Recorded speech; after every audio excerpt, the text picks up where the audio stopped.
and thank you for joining us in another live streaming session on the results of Banco do Brasil. Our event will be in Portuguese with simultaneous translation into English. You can choose 3 audio options, original, English, or Portuguese. And to talk about the numbers of this second quarter, we have here with us our CEO, Tarciana Medeiros, our CFO, Giovanni Tobias, and our CRO, Felipe Prince. Now, to start the presentation, I would like to turn the floor to our CEO, Tarciana. Good morning, everyone. Good morning to everyone who is joining us today for this live streaming on Banco do Brasil's results. This is the 10th one that we have together, but this one is quite special. It will be a bit different than all the previous ones because I think this moment requires a more straightforward conversation. So my presentation will be an executive presentation and shorter so that we have more time to talk and we can allow more time for the Q&A session. I would like to thank very much to all of the market analysts that are joining us today. Thank our shareholders, our clients, and all of our colleagues from the bank who build the results, and also our clients. And also, I would like to thank the members of the press who are joining us today as well. So today, we will try to be very transparent as it has been a hallmark of our administration. We will talk about the results and what to expect for the rest of 2025 and the years ahead. I think you're very eager for this conversation. So with no further ado, let's look at the numbers. This first quarter, we had an adjusted net income of 11.2 million BRL, a variation in the second quarter of 3.8 billion or 48% variation, or minus 48% vis-a-vis the first quarter. Our cost of credit was up by 56% vis-a-vis the first quarter, and this increase was very much based on agro delinquency in micro and SMEs, but very much pressured by this delinquency. NII was up 4.9%, meaning that our capacity to generate results is still in line. We talk about that in the first quarter. This is a contribution margin that in our view was going to grow as in the second quarter, but in that materialized, we also understand that this growth will be consolidated going forward. And when we talk about fee income, it was up by 4.7% vis-a-vis the first quarter, bringing a fee income of 8.8 billion when compared to 8.4 in Q1. That means that we have several different revenue sources, very much supported by the companies from our conglomerate. So that means fees in addition to the banking fees. When we look at admin expenses, here we post 9.7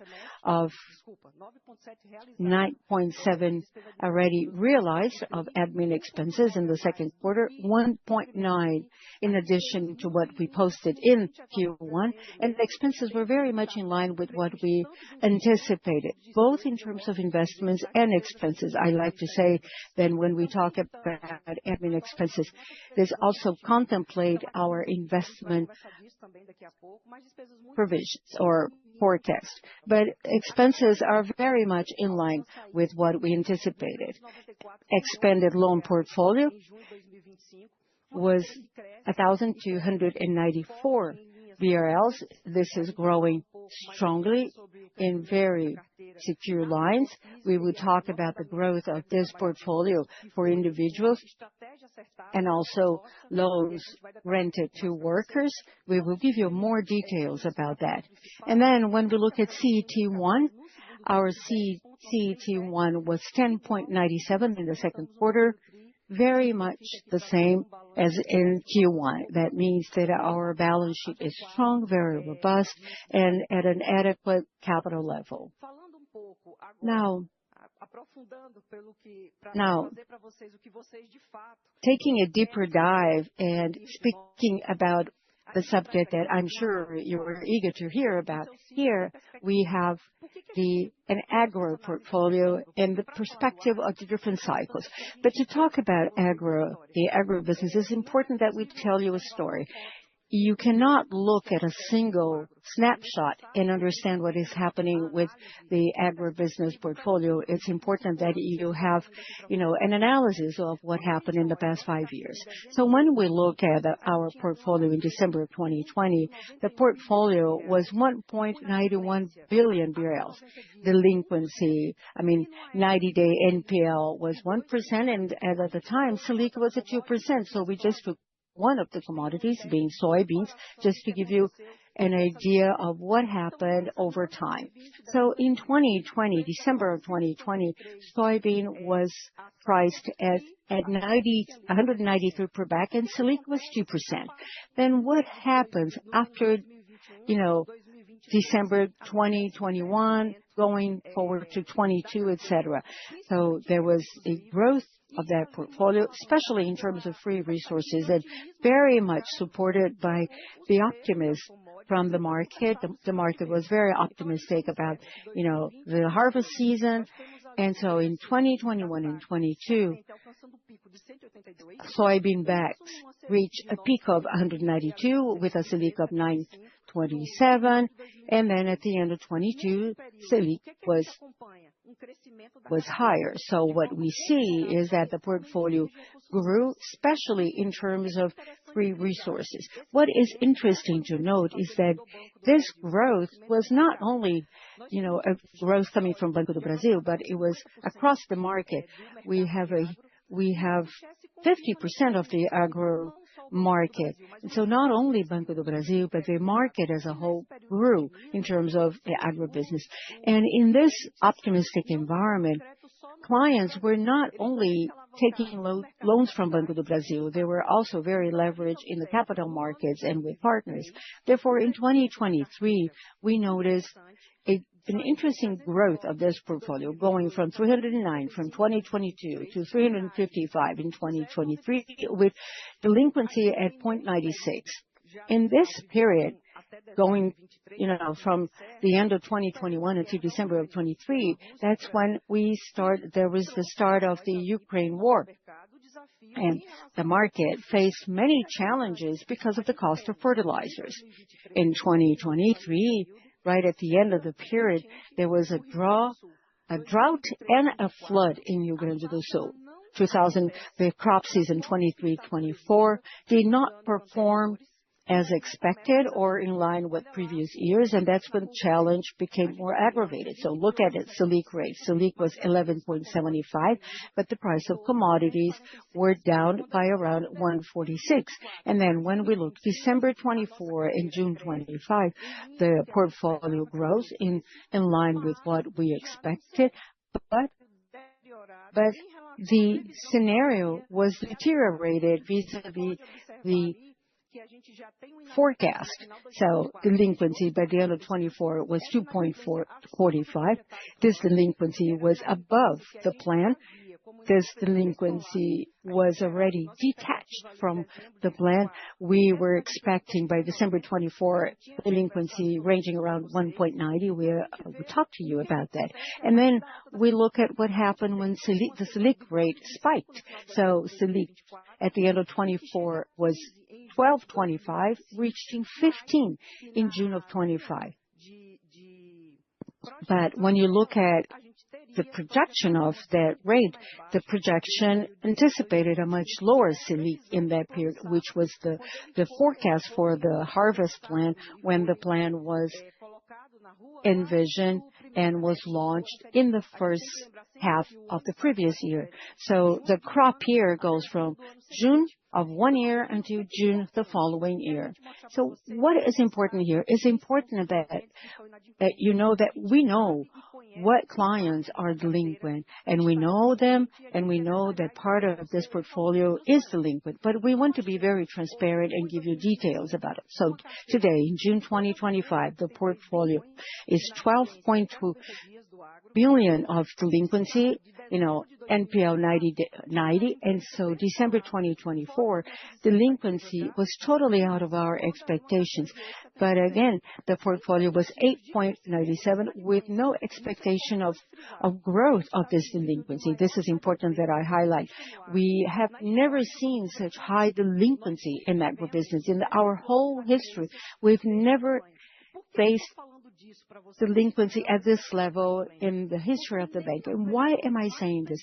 Because not even in our most pessimistic predictions, in most stress scenarios, we would project delinquency at the levels we see today in the agro portfolio. So it's important that we make a distinction about things that happen in this portfolio.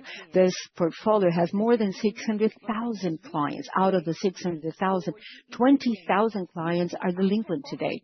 And then we make a specific cut of this delinquency. We have 20,000 delinquent clients, of which 74% until December 2023 had never been delinquent, meaning that these were clients of an excellent history with the bank, an excellent track record. But when we look at delinquency, 62% of it is mostly concentrated in the Midwest region and the South region of the country. And also, 50% of them are already leveraged in three very specific crops: soybean, corn, and beef.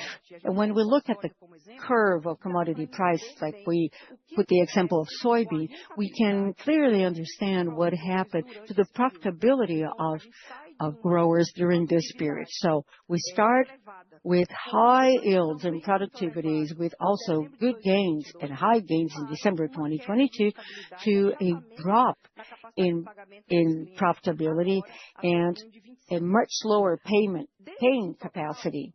So out of the total delinquency, we notice that here we have 2.27 billion of this delinquency stemming from, import reorganization.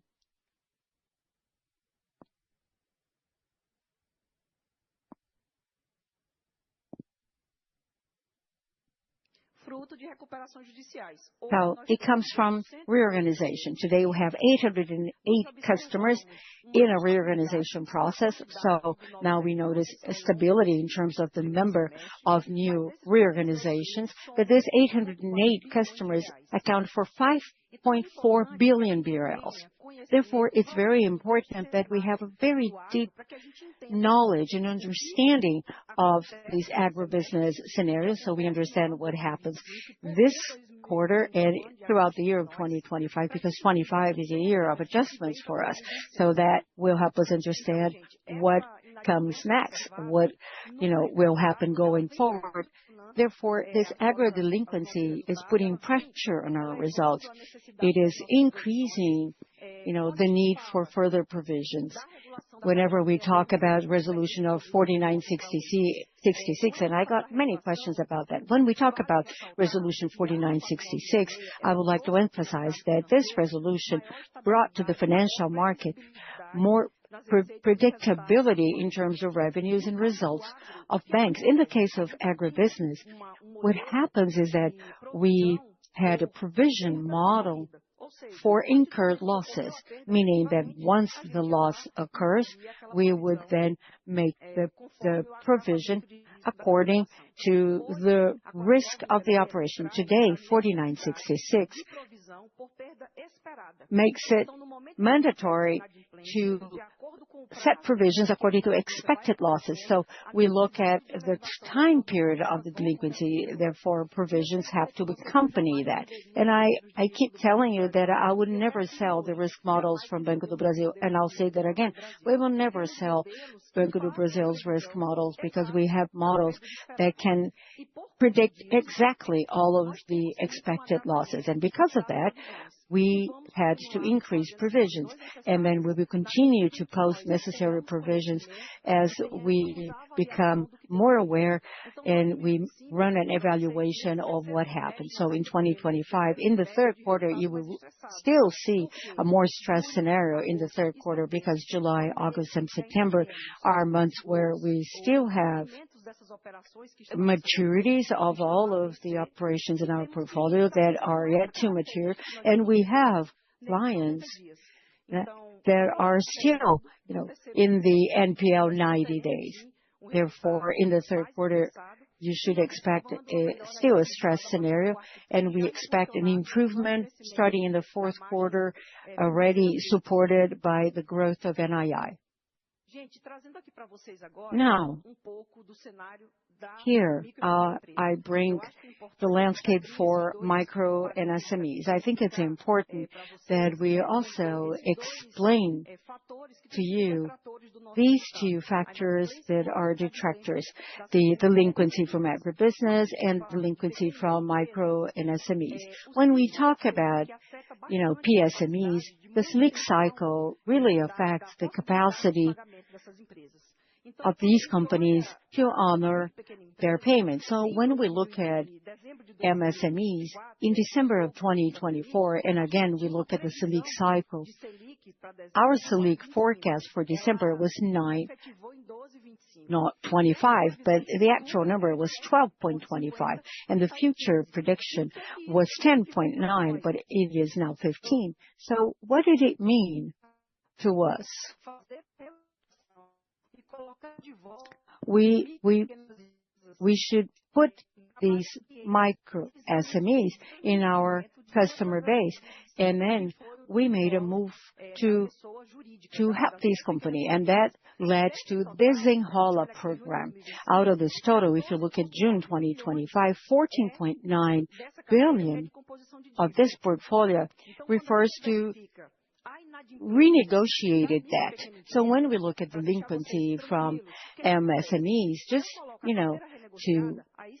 to put your mind at peace, if you look at renegotiated portfolio that is 10.5%, it looks like it is growing, and it looks like it is the tractor of our result because we have to make provisions for it. But what it's important for us to show you that for this new cohort of MSME, if we exclude the renegotiated portfolio, that number would be around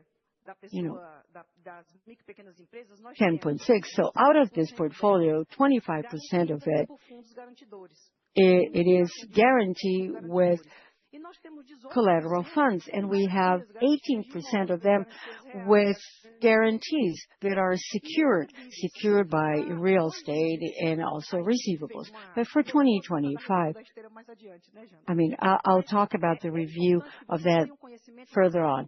But it's important that you understand how this delinquency is, made of. It is also important that you know that we know exactly the profile of these delinquent clients and who is delinquent, and what part of that portfolio we know that will pay and is at risk. So I always say that Banco do Brasil will post results of the magnitude of the bank. Now, I learned one thing. It's only Banco do Brasil, of the magnitude of Banco do Brasil, can really support this level of delinquency, both from agro and both from MSME. And this is what we notice in 2025. But I would like to conclude this first part of the presentation by bringing you the review of our guidance for 2025. We made a very difficult decision in the first quarter, and I will repeat because we always strive at being very transparent. The fact that we reviewed the guidance, that was a bold decision that we had to make, but it was also a responsible decision and a decision in line with the need to review the guidance that we had given the reality we faced. So here I have the review guidance in terms of our loan portfolio. The interval used to be 5.5 and 9.5. So this review now reflects our actions and our appetite to grow the loan portfolio for business and agribusiness for 2025. For corporates, the review was from 0 to 3. In the past was from 4 to 8. When we look at individuals, the review was 7 and 10. And here we understand that this is an avenue of growth. We will continue to grow with interesting spreads in this segment. And when we look at agribusiness, we had posted growth from 5 to 9, and now the reviewed interval is between 3 and 6. Okay, NII, that was under review. The review interval is 102 and 105. That means that we believe that NII will continue to grow. Therefore, we have the capacity to continue generating results. Now, cost of credit, one of the detractors of our results, and I already explained to you, is very much in line with what comes in terms of need for provisions from agro and SMEs. When we look at fee income, we maintain the guidance interval very much in line with what we mentioned before. That combines a very... Oh, I'm sorry, I'm already referring to admin expenses, but fee income, we maintain the guidance because we know that we will continue to grow. This is growing in line with what we expected, and we are working to deliver that guidance.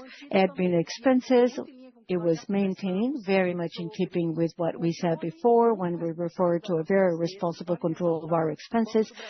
And it was mentioning that Banco do Brasil is the bank that has the best cost-to-income ratio in the Brazilian system, and we cannot let go of structural investments which are crucial to the growth of the bank in the future. And adjusted net income with an interval between 21 and 25 billion in 2025. So this is the guidance contemplating the best expectations for the year 2025. As I said before, 25 is a year of adjustments, is a year where we review many processes.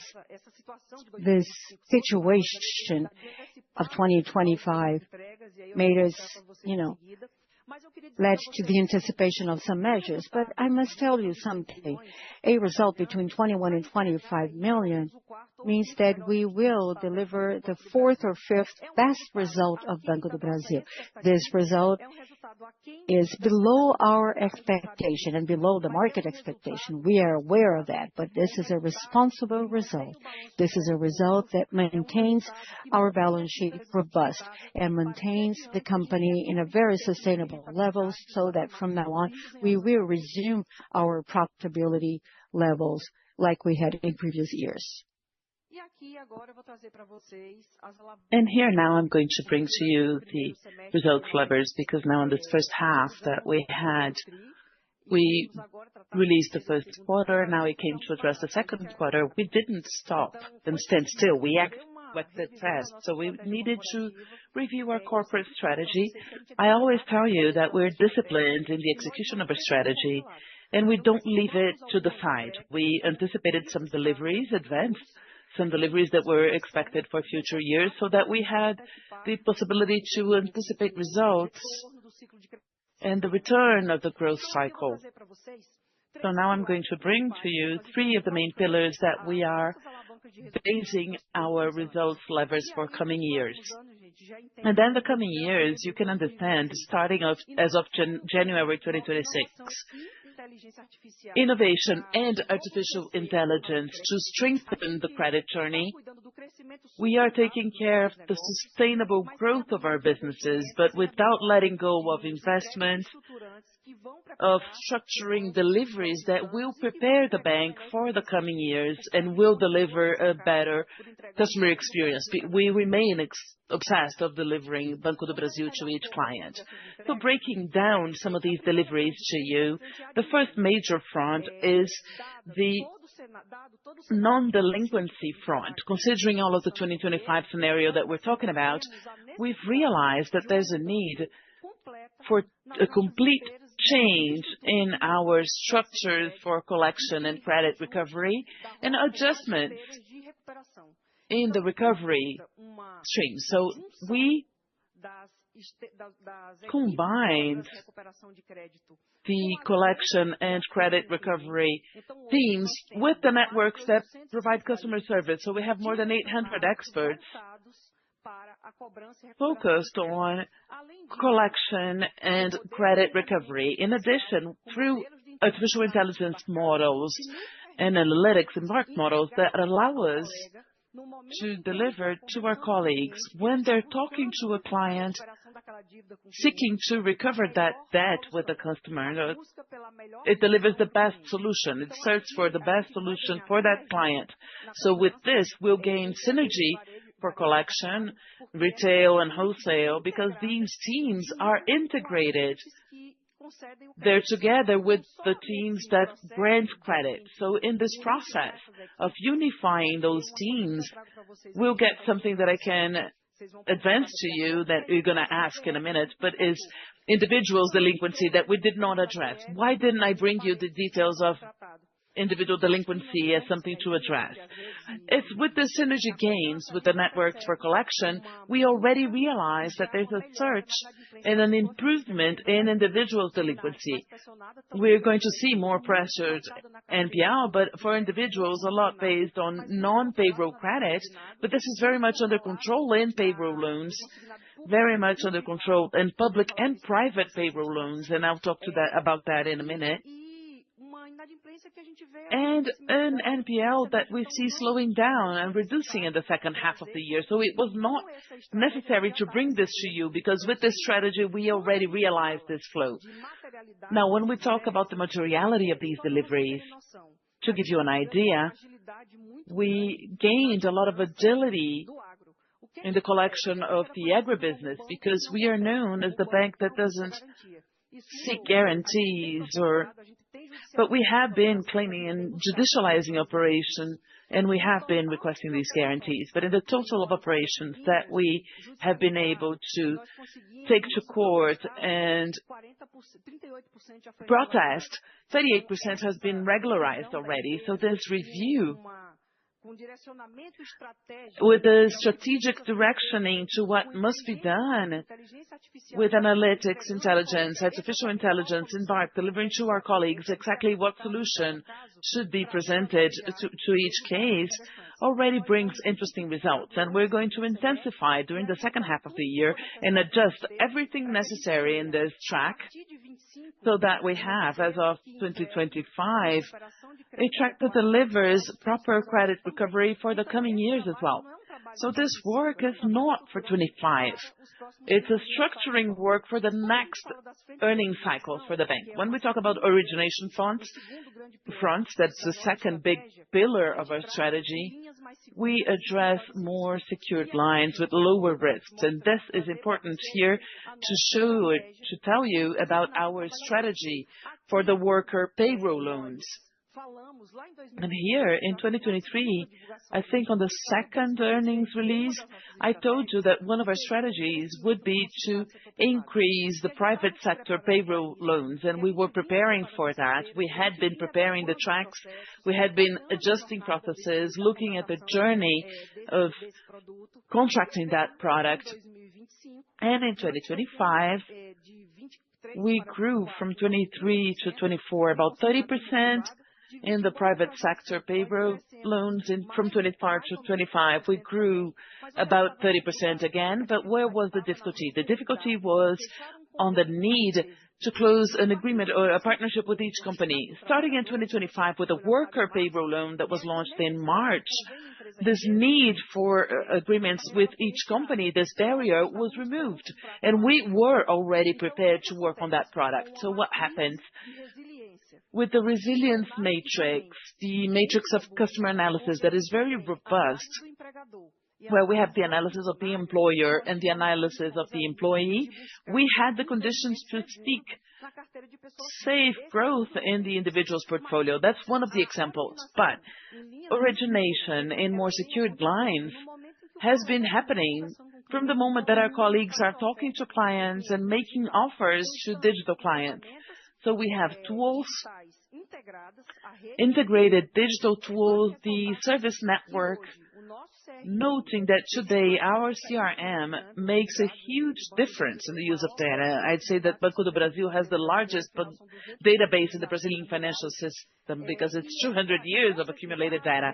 And all of this data, the embarked intelligence in its use brings us a lot of confidence when making an offer, a lot of security to make an offer. So intensifying and adding guarantees, adding and identifying new risk mitigators for credit operations bring in this effort for origination, an origination of cohorts that have more secured lines, more profitable lines at better risks. And in terms of the guarantee portfolio, we adjusted it during this year, this half year, for the year in the guaranteed portfolio, and that in MSMEs, it shows how it's working. When a colleague is offering credit to MSMEs, they already see which client to offer to, what is the best suited credit line for that client, and what guarantee is more important to mitigate the risk of that operation. So the adjusted return, the return adjusted to risk, in practice converts into delivering what client to approach with what credit line at what moment and what is the guarantee or that should be added when granting credit. And we've been working constantly looking at the customer's needs and what they come to seek at the bank, what moment they're in their lives, and new negotiation conditions and new products have been released. And all the time, we're talking to customers and co-creating solutions, and we'll also talk a little bit about that later on. In terms of CRM, there's an interesting point to mention that is 18.5% of effectiveness for points or renegotiation of that after communication with their digital channels. So omni-channels have been working in practice. So when we talk about regularizing through digital channels does not mean that the customer was only approached through the digital means. But once they were approached from digital with an adequate solution for them, they went there and accepted the bank's offer to renegotiate. 18.5% is the effectiveness index that is very interesting when speaking of debt renegotiation. And the normal index would be around 6.5%, 7%. So the 18.5% is almost 3 times more than the average index observed. So this is a successful index, and it's nice that you memorize this because we'll bring you updates in the next results. Now, when we talk about our activities with agribusiness, it is important to highlight that we are the Brazilian bank for agribusiness, and we will remain being the bank that supports agribusiness in the country. We have 50% of this market.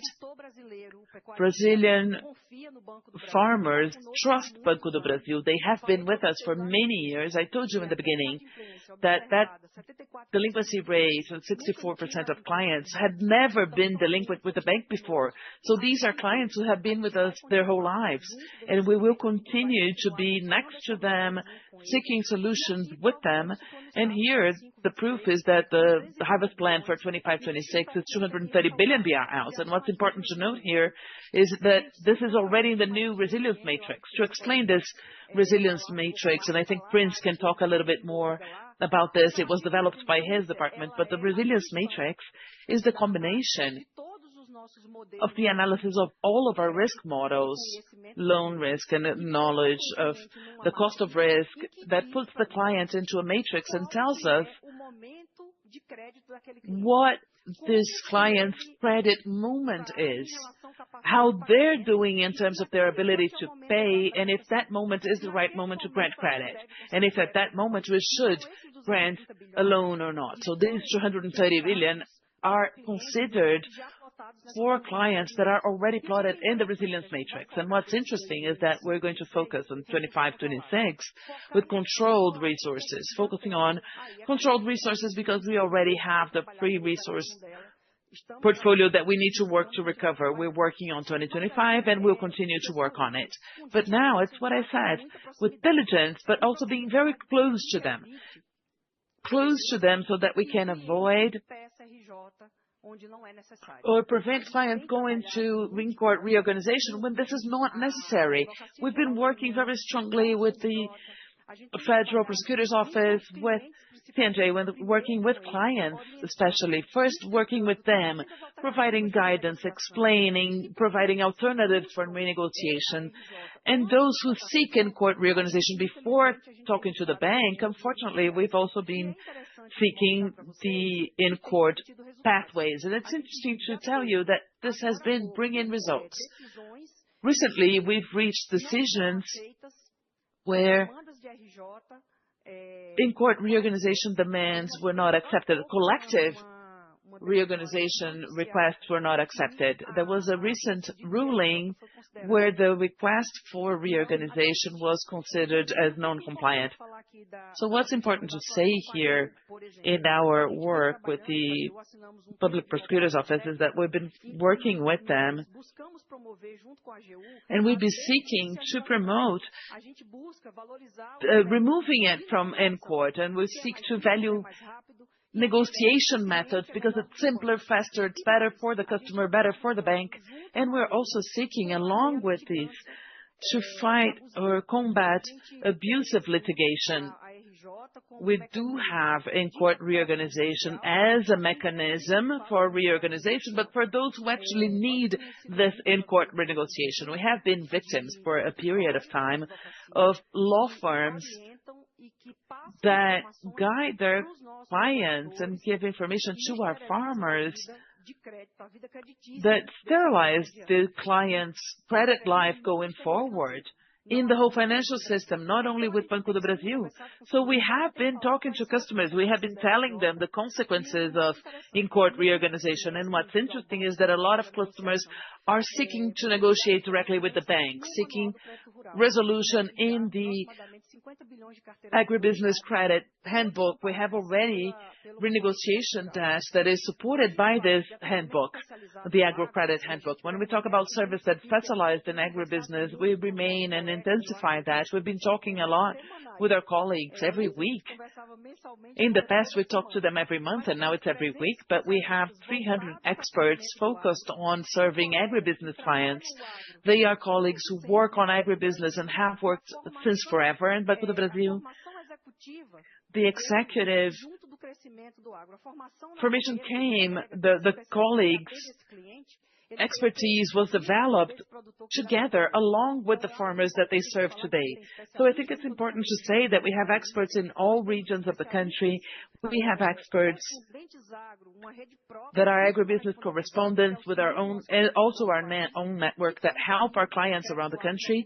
And we have agribusiness credits at 98% of Brazilian municipalities. We have also been talking to the regulator about some specificities of agribusiness with the Resolution 4966, and I think it's important to address this, especially the prolonged portfolio and the flow of operations. And these operations have the extended portfolio of annual maturities. Jana says that it's the bullets, but I like to say it in a way that our small investors also understand. In agribusiness, we have installments that are due once a year. And what happens with these operations?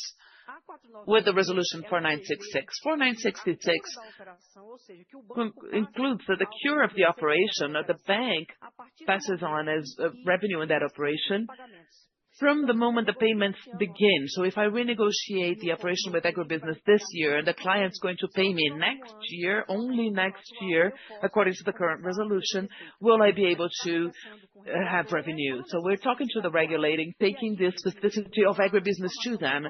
And an important piece of information is that we did a lot of research and went around the world to seek for a bank who's similar to Banco do Brasil with a similar agribusiness portfolio, so that we could be able to talk to the regulator. And we realized that Resolution 4966 is actually a resolution that brings to Brazil the best practices of what is already done around the world, but the specificities of our agribusiness are rare in the world. We saw a little bit in the Dutch market, and we're bringing this to talk about these specificities with our regulators. So the dialogue, the communication network is still open, and this year for adjustments in agribusiness is also a year of adjustments that we're seeking also with the resolution, especially with the flow of pure of operations. That's what we see that distorts things a little bit when compared to the other portfolios. Now talking about MSMEs, we have been disbursing in 2025 lower risk credit lines with risk mitigators, especially PRONAMP and PIAC FGI. From 2020 onwards, we disbursed 57 billion BRL. So to give you an idea, 8 billion were disbursed in the first half of 25. So this new cohort of MSMEs, this new loan cohort we're building in 2025, we see that delinquency is very much under control. Things are done very carefully.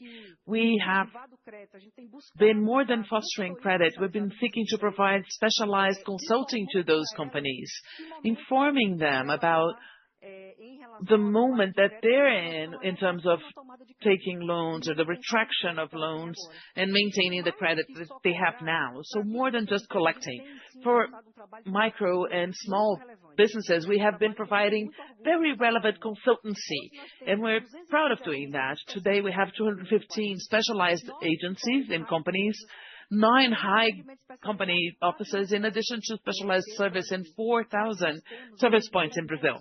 But we have 7,400 colleagues dedicated to service to micro and small businesses in Brazil. These colleagues are relationship managers. I like to say that for these MSMEs. And for MSMEs, we also have ARI, that's the smart recommendation area. It's a solution that we provided a year ago.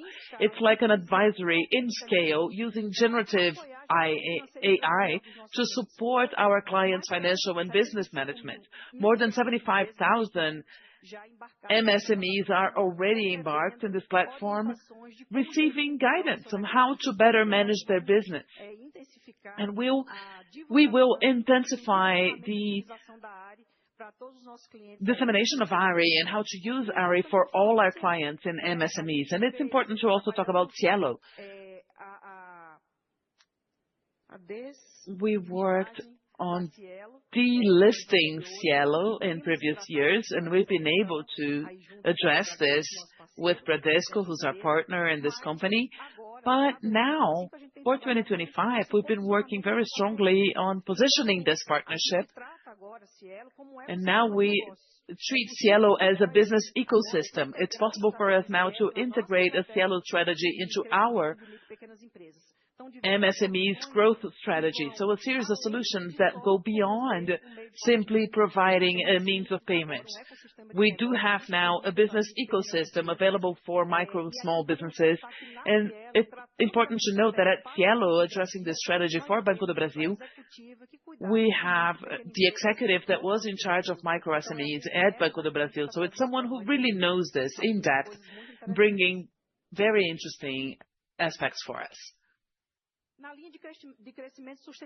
Now, in the sustainable growth of business, we've been working on optimizing the credit mix and opportunities with individuals. Here to bring to you, in addition to the worker loans, this is a work that we've done that is very secure and safe, that we were aware of the results that this would bring. From the first moment that the worker credit was launched, we knew what we had to do. We had in our hands the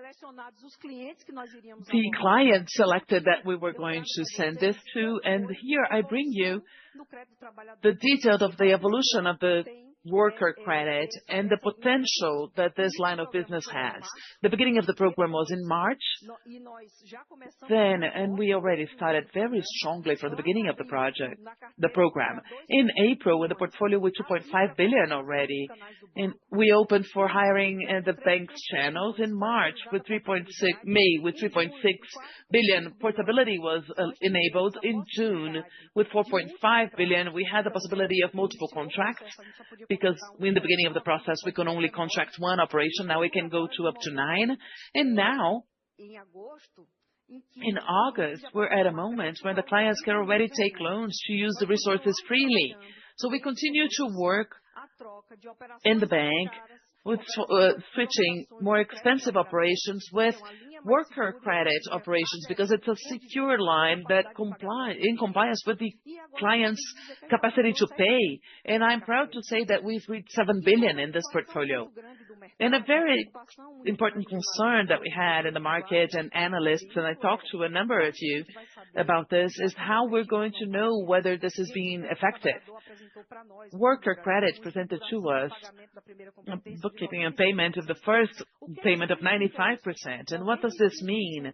95% of companies had the payroll deduction in the workers' payment, and this is very good. That's what we see in the public payroll deductible loans. In the client base that we're growing in worker credit is safe and interesting. 80% of these clients are the bank's clients. We have 640,000 operations with more than 115,000 employers already, and 80% of the clients are the bank's clients. But worker credit also bought 104,000 new clients, 106 million in the pension insurance that's already contracted for the worker, that already brings additional the credit life insurance. And when we talk about high income, we are working and repositioning the value proposition for high income. This is about the Estilo brand. You will soon be invited to visit the Estilo house, Casa Estilo, which is a different model that was created with a lot of conversation with the clients, and the client will get to Banco do Brasil and he will feel, or they will feel at home. Our focus with the solution is to grow at least 25% in our client base of high income in the next 5 years. So this is a long-term strategy. We continue loyal to the execution of our corporate strategy, and this is a repositioning of the value proposition for high income. That's one of the projects that would be for 2026-27, but we brought it forward because we understand that this already brings profitability immediately and will help us in the resumption of growth and profitability. We expand the high income model with the sustainable growth of a revenue that we already know. We know how this client behaves, and it's important to know that we have the largest network for the high income service in the country. We're the only bank present in all capital cities with targeted service for that profile of client, with specific branches and specific offices to serve this profile of client. This year, we grew in private AUM more than twice what the market grew.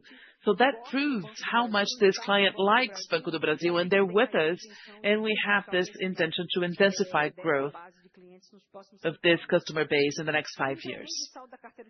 The increase in balance of the credit portfolio comes because this is a client profile that takes loans and have a very much controlled NPL. The cost of risk is very low, and that's one of the reasons for us to bring this strategy forward. And we are about to launch a premium card for the private bank client base with the opening of a different card profile for the high Estilo clients at Banco do Brasil. So a lot of good news coming soon, also with good profitability with the bank and advantages and compliance with the client's needs. But we're going to do all of this without letting go of structuring investment and delivering the best customer experience. I always say that we'll deliver one bank to each customer, and that's the focus and an obsession that we have, and we will continue to work to that end. In line with the anticipation of what we need to do to deliver sustained results, there is also the digital acceleration movement. We've been talking about this for a few years, about 3 years that we've been talking about this. In October 2023, we began this process of accelerating the bank's digital side, building the fundamentals. In May 2024, we extended the model and we already had 2,000 colleagues working in the agile model in the strategic department of the bank.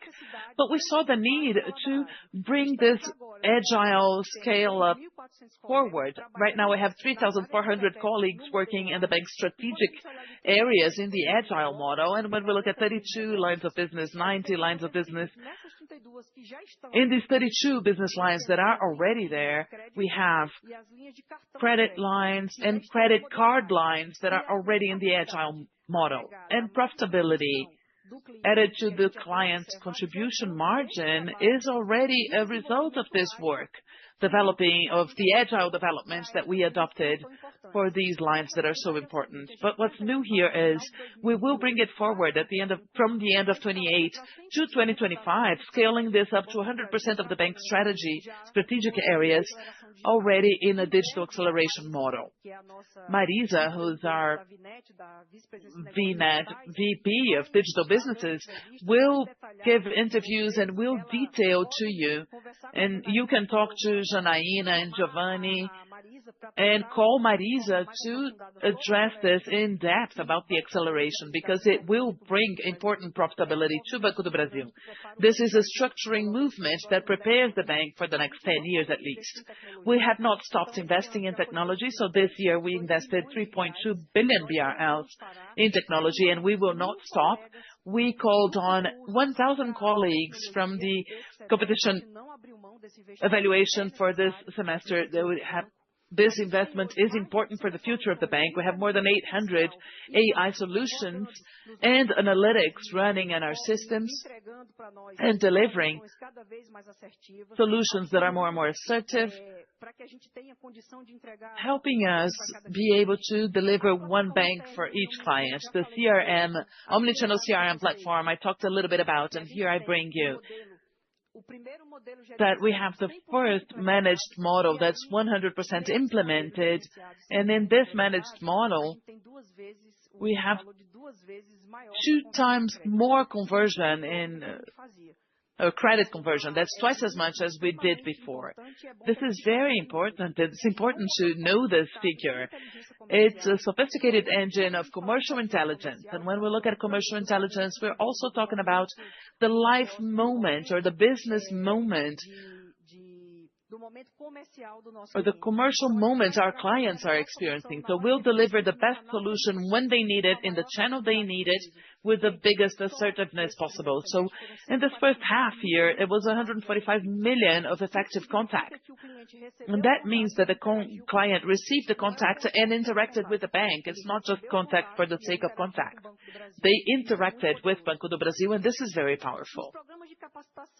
In the training programs, we are training our employee base. 62% of all of the bank's colleagues are involved in development actions in technology.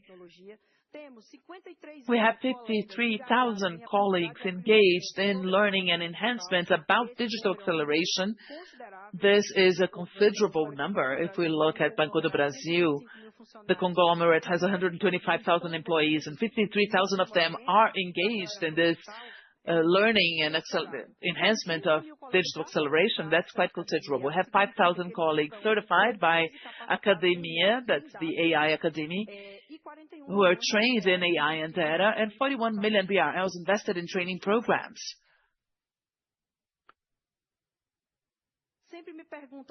People always ask me, Tarsi, what's going to happen with the bank's physical network? In 2023, we launched Banco BB, which was a way to seek innovation in the physical service model. I told you in the past that it was a big laboratory. From this laboratory, we took a lot of good things. We worked in Espírito Santo in terms of how the relocation of branches would work in a service hub, a lot of different branches in a same or sharing the same space, generating more efficiency. And what I have to tell you about our physical network from now on is that we will adopt digital in practice for the entire network. We will deliver light service models that are in agreement with the needs of that client in that point of service. So we will be present when, where, and however the client needs us. We have a physical network today, and we will continue with that physical network. We have a client base that seeks the physical branch. There are millions of clients who go to physical branches or the physical network of the bank, and will remain there. But it's important to tell you that we'll optimize them. We are working in a project to review our network, and it will be in constant transformation. So how big will it be? It will be as big as the client demands it. It will be as big as Banco do Brasil needs to be able to serve the customers. So innovative models for customer service, lighter models whenever possible, service hubs whenever possible, and Ponto BB being expanded to the country. Casa Estilo will be the meeting point for Estilo clients, for the high-income clients.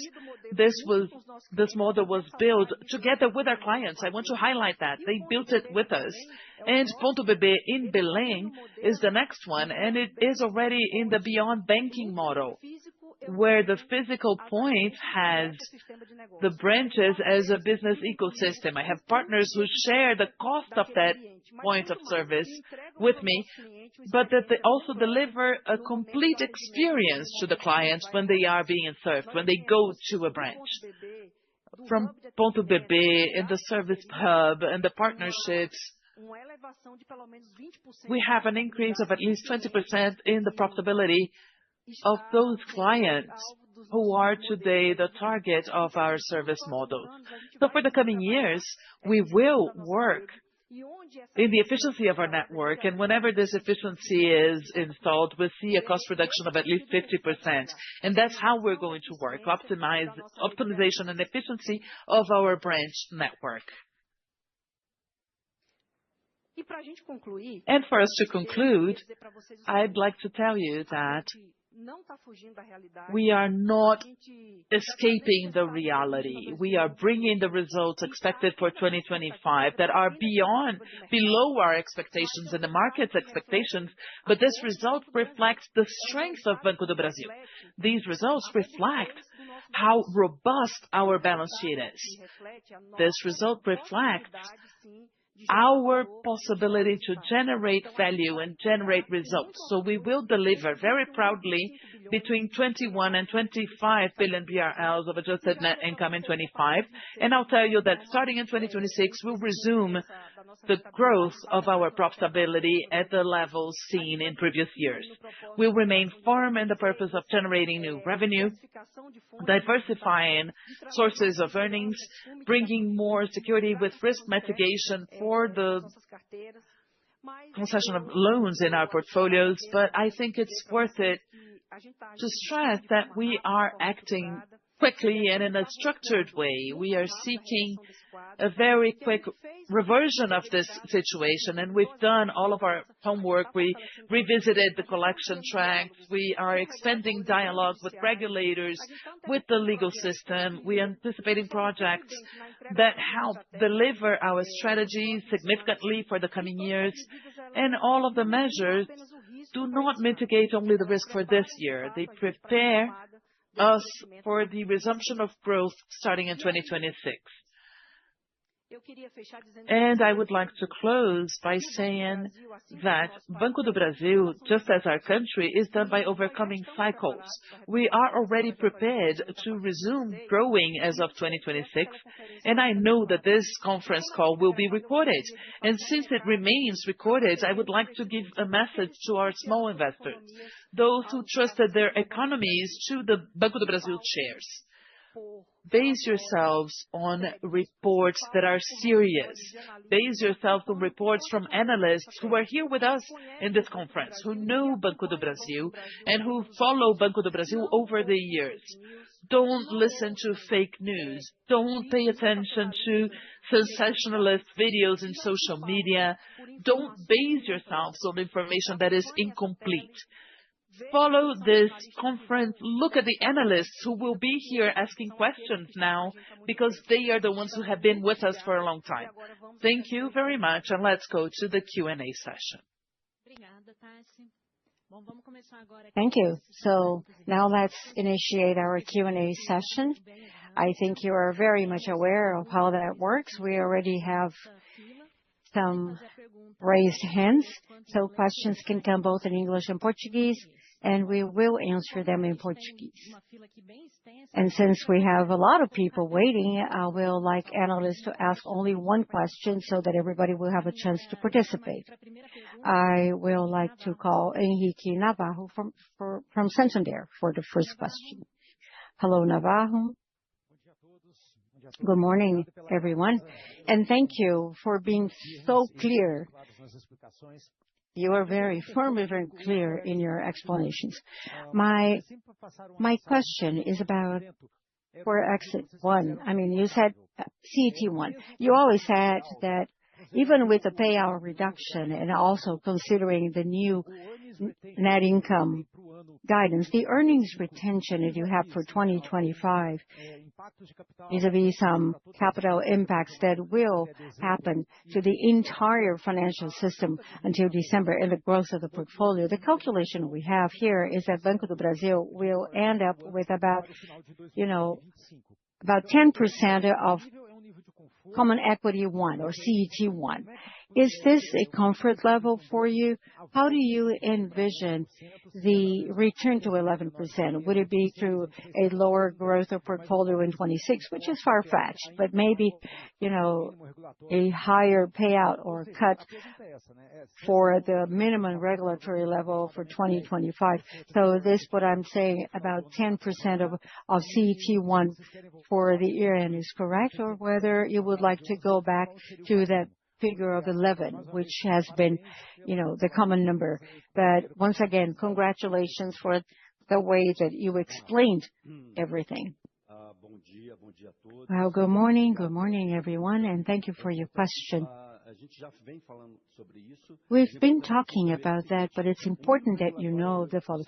The minimum regulatory number is 8%. We have a prudential figure where you put a cushion on top of that regulatory minimum. The ideal number would be around 11%. So in June it was 10.97 for CET1. So we believe that the level of capital today is comfortable. When we decided to suggest the reduction of payout to the minimum level, and we are already at the minimum level, because we also have the effect of interest on equity, and that's why we are setting that 30% payout.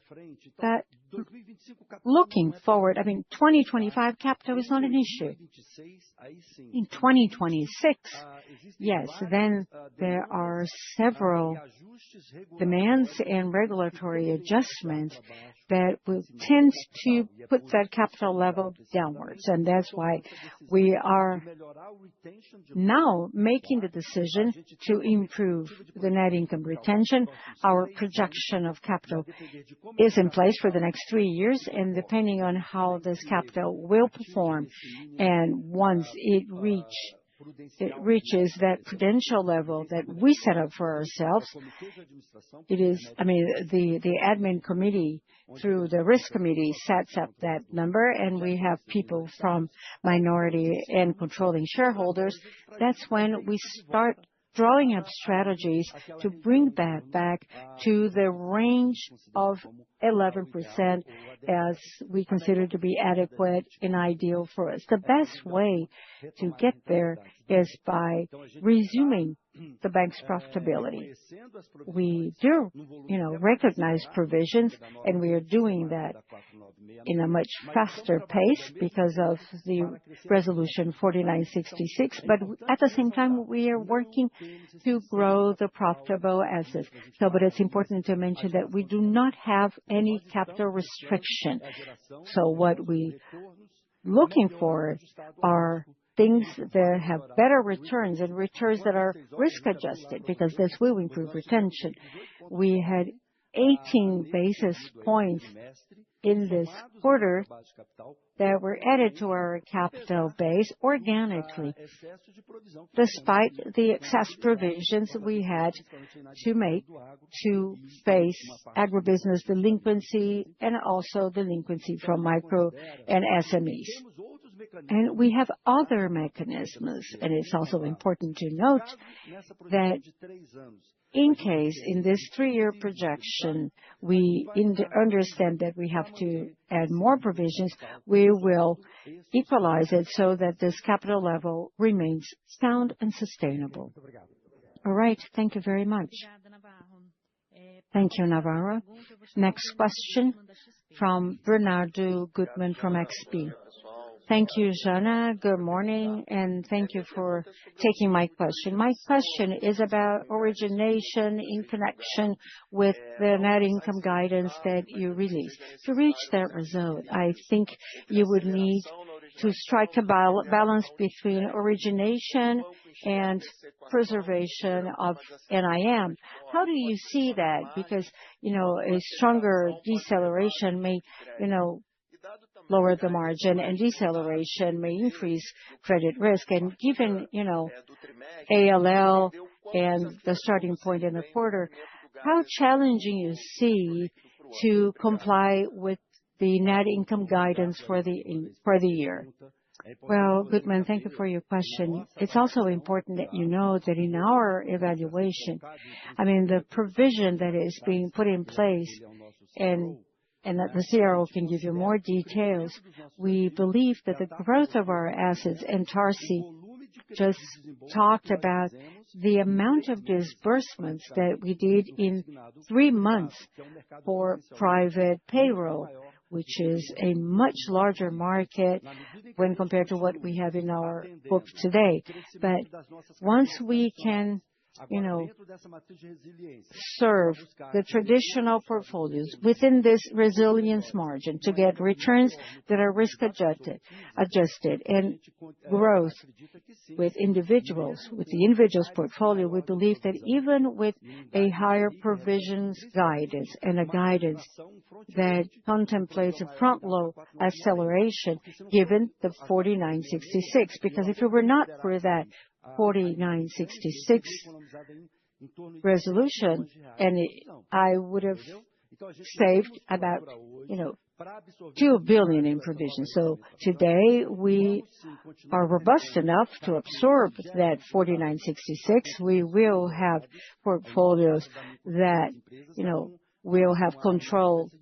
The new portfolio has just a 6% delinquency. And when you look at our NIM or the spread, you already see a gradual improvement of the spread that reflects this new landscape. The turnover of my loan portfolio in this first quarter has reached close to 20%. So 20% credit origination at higher spread levels, and this is reflected when you look at the adjusted NIM. And we believe that with this strategy, we will be able to repeat what we saw in the first quarter, or even to deliver more to you. If you look at the net income guidance, if I repeat the first quarter, I will be delivering in the middle of the range, but we want to deliver more than that. But of course, certainly we have to monitor our collection tracks. We have to be able to improve the non-delinquency spectrum and monitor collection. But at the same time, we cannot do that in detriment of our new businesses, because this will bring new avenues of growth. Well, thank you. Thank you, Goodman, for the question. It's a pleasure to talk to you. Good morning, everyone. There is no secret. I think the guidance translates our strategy. We need to grow in lines that have better risk-adjusted returns, and that's why the growth coming from individuals is higher when compared to other portfolios, and this will allow us to absorb the credit risk. It's important also to say that our methodology already fits into models that take into account expected risks, and then we can anticipate future risks. Certainly, since we are facing higher risk at the moment, this will naturally call for more provisions.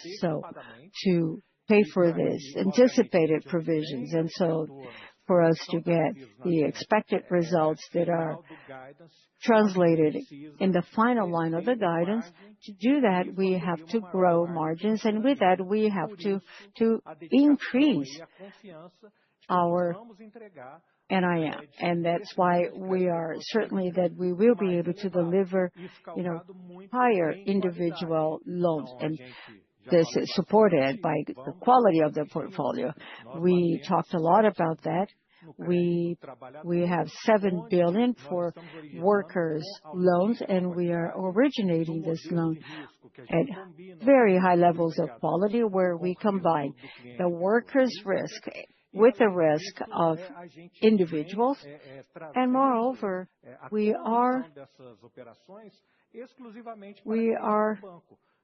earmarking these operations for the bank's clients. When Tarciana talked about non-clients, these are people that we first attracted them to open an account with us, and then we can grant that workers' loan. Because we already had previous analysis, these clients were coming to the bank because it was important for us to open that new line. And the advantage is that despite our high volume, 95%, that's where do we control that additional 5% that is not in the bank? Well, in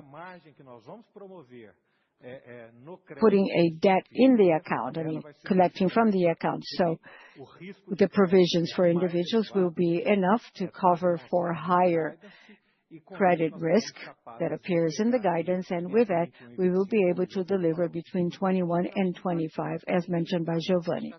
It's always part of our strategy, the continuity of growth in the line of credit cards.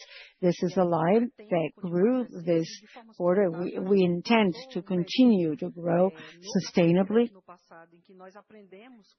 And we learned in the past how to grant the credit card, and we are growing high. I think we posted 10% growth in client NII, and we intend to grow that further in the second quarter.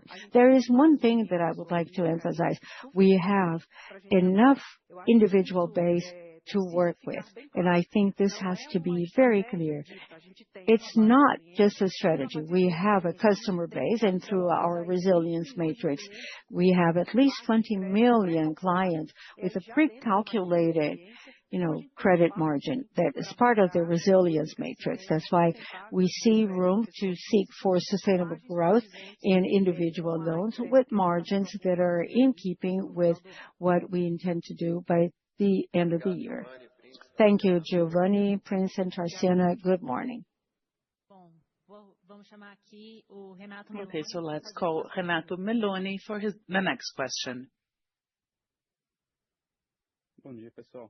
Good morning.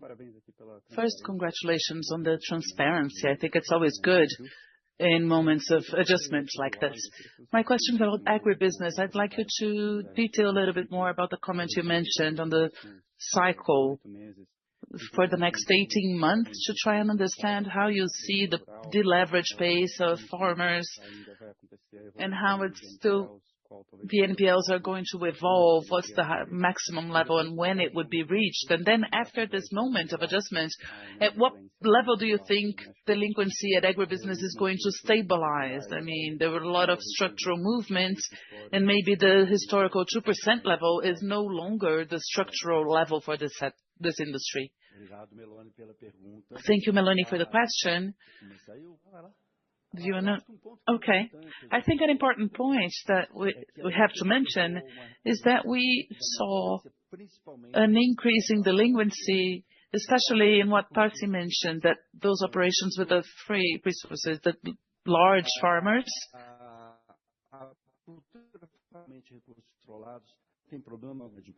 The controlled resources have an issue with delinquency, and with the free resources. You saw, we showed the history. A lot of these farmers were leveraging starting in 2020, where you started to see an improvement on this margin.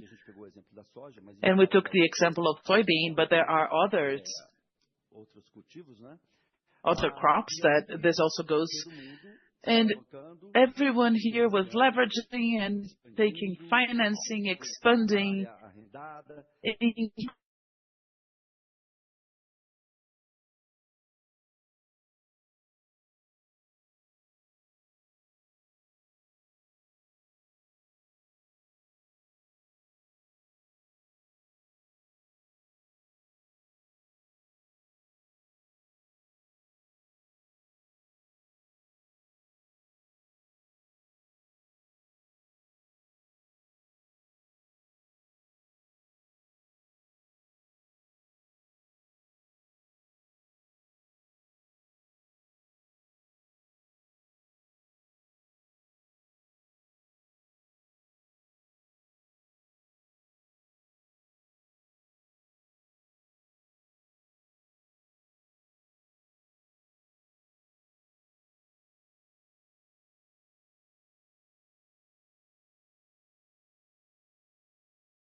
Recording in progress.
They seem to have frozen and come back, but there's no audio.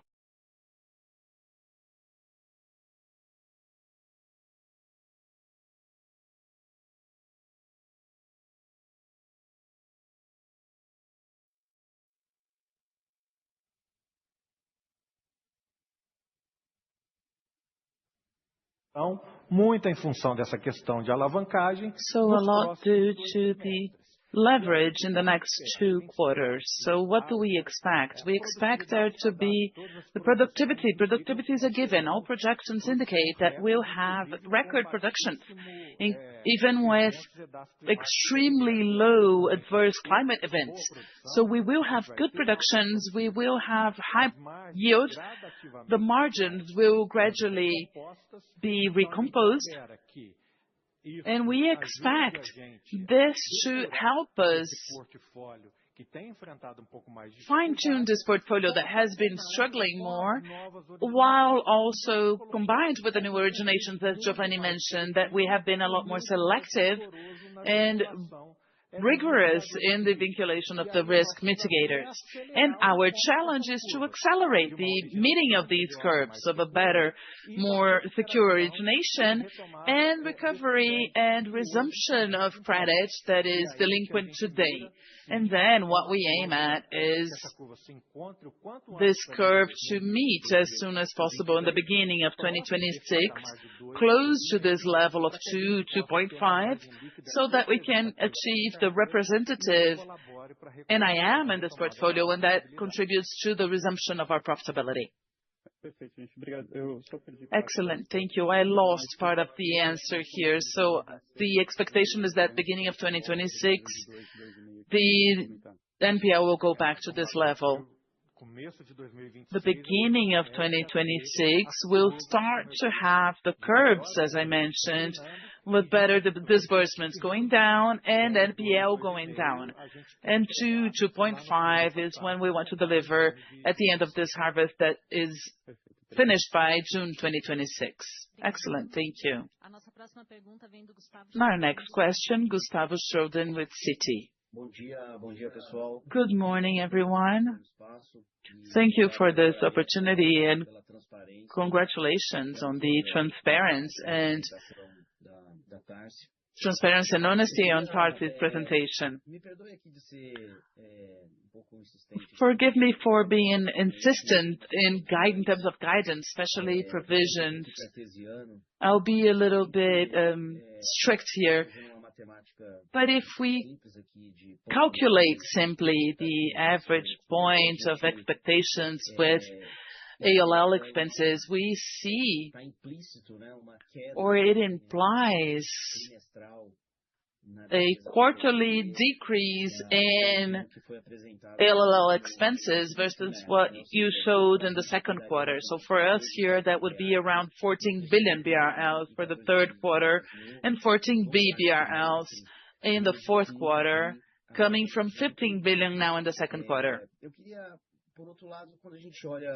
On the other hand, when we look at a lot of the indicators, the quality of the portfolio indicators, especially in agribusiness, we still see the indicators worsening. We see NPL going back. Formation maybe is more important here, getting worse. So I'd like to understand from you, and even President Tarci mentioned an expectation of improvement is for the fourth quarter. So I'd like to understand whether there's any change in terms of the pace of receiving payment, if you can share with us the expected share of receiving the 30th of April, May, June, July, that you already have some of the formation, just to give us more clarity on how to reconcile the guidance that you set forth, with what is implied to the end and the two coming quarters. Further, I'll begin and then I'll turn the floor to Prince. Be careful with this simplification, because you must agree that we came from 10 billion of provisions in the first quarter to 15, almost 16 billion in the second quarter. So there is a worsening of the risk that required a growth in the volume of provision. The front load was a lot higher, considering this new system of accounting with a 4699. But there's some subliminary messages that were put here that I think is important for you to keep in mind, even to be able to ask or demand a performance from us. The first is the full review of our collection track. Tarci talked about this. Tarci mentioned the point granting index from the protest collection system that the bank until last year didn't protest. The bank preferred to get some coffee with a client and avoid this animosity or distract in the client relationship, knowing that it's a farmer. The farmer is not going to leave their farm behind. They will need to take the crop plan and continue with their production cycle. That's how they make a living. But there was a need for us to implement this, considering these new conditions, stage 1, stage 2, and stage 3, and the provision loads that we must have. So this adjustment in our track that is a paradigm shift even, because there was a specific collection department or recovery department. And we basically put this together with origination. When we have the wholesale market, the companies, and we have the individuals working directly in collection. So we expect to reap the results of this strategy and the methodology now, along with the credit risk area of the cost of risk, to have new products to be able to renegotiate and in the light of the provision requirements based on 4966. And all of that we had to do very quickly due to this new scenario. Another point that I think is important to mention is that there is a record harvest that was confirmed yesterday. So there is a need from farmers to resolve their pending issues. You have the specific cases of the ones who are extremely levered and those who went to in-court renegotiation or restructuring. We are being able to face this and handle the number of people seeking this type of initiative. And we tell them, please come sit down and negotiate with us, because that's the best solution. We have a new harvest to finance, and we are selecting better all of that. So we believe that with all the measures that we are implementing, we estimated the level of risk. I know some analysts are worried with individuals. We are not worried with individuals. We have very specific things here and there with very small portfolios, but the risk-adjusted return justifies that growth for us, and that will help us. So in our better view, we will continue to be able to maintain this NPL within what we consider ideal. We began this year with my NPL consuming about 40% of my NII. And today, from what I delivered, it's close to 60%. This is not sustainable, and that's not what we expect. Quite the opposite. Of course, on one hand, we need to increase NII, and client NII shows that.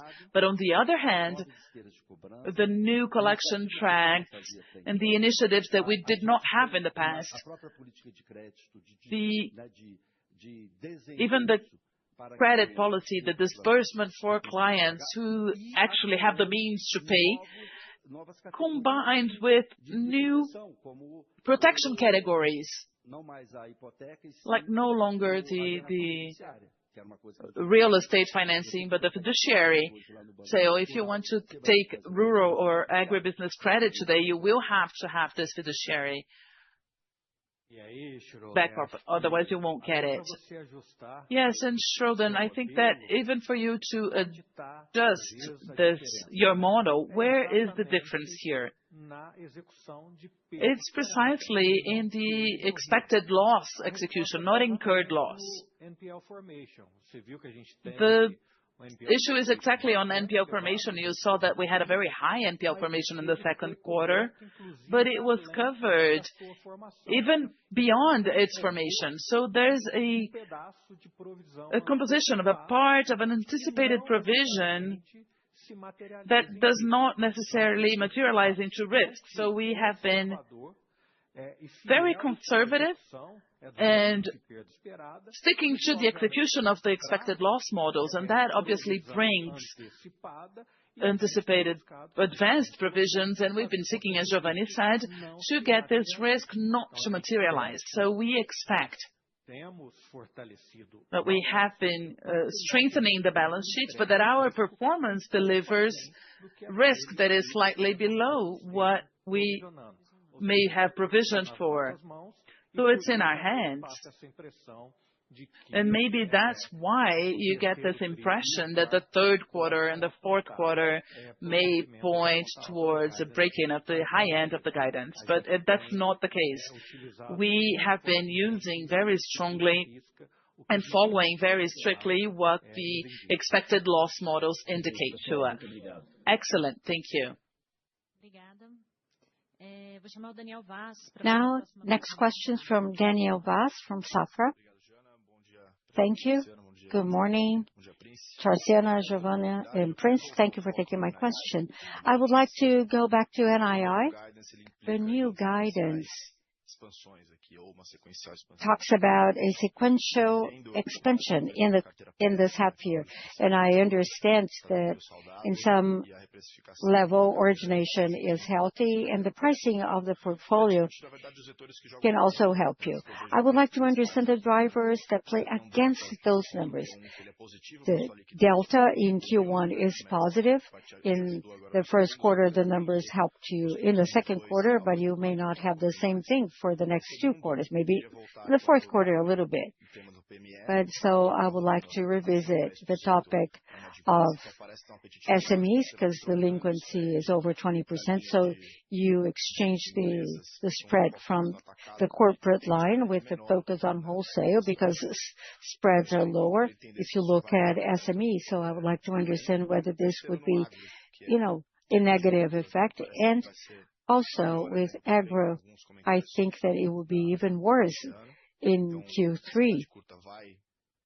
So this delinquency may punish interest receivables. So I would like to look at some more aggravated cases. And in payroll, maybe we could see, the increase in the bank's NIM. And if you could also focus in the agribusiness aspect, because you said that you have to solve the cure issue in terms of bullet loans when you speak about receivables. How could we visualize the cure, knowing that the collection will be at the end of the contract? How can we now know what in fact is being discussed with the central bank? Vaz, thank you for your question.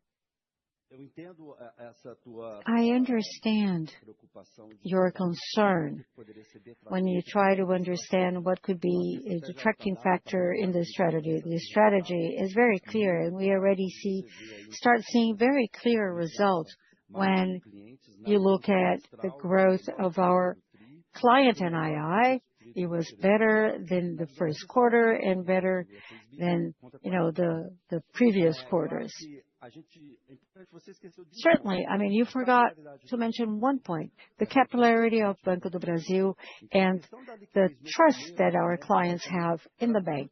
So liquidity in the first quarter was based on seasonality. So we believe that we will continue to grow liquidity, and this liquidity will bring margins on the treasury side, giving the current interest rate levels. Our capital level is very adequate, which allows us to focus on the growth of individuals, and our strategy is very clear. And payroll loans, even though it brings lower spreads when compared to credit cards, but at the same time, the risk-adjusted, margins are much better. And Tarci said that we are focusing on growth. Now, looking at future issues, we are not contemplating that in the budget, but we are working with a Selic of 15 until the end of the period. But we also have a bonus in terms of funding when you look at the reduction in interest rates. So this can favor us when it comes to funding. There is a figure in our SG&A that despite the growth of Selic, the cost of funding, not only we improve liquidity, but at the same time, we are able to reduce funding costs. And this demonstrates the strength of our network and the trust that our clients have in the bank that allows to reduce the average cost of our funding despite a high Selic rate. You also, you talked about so many things.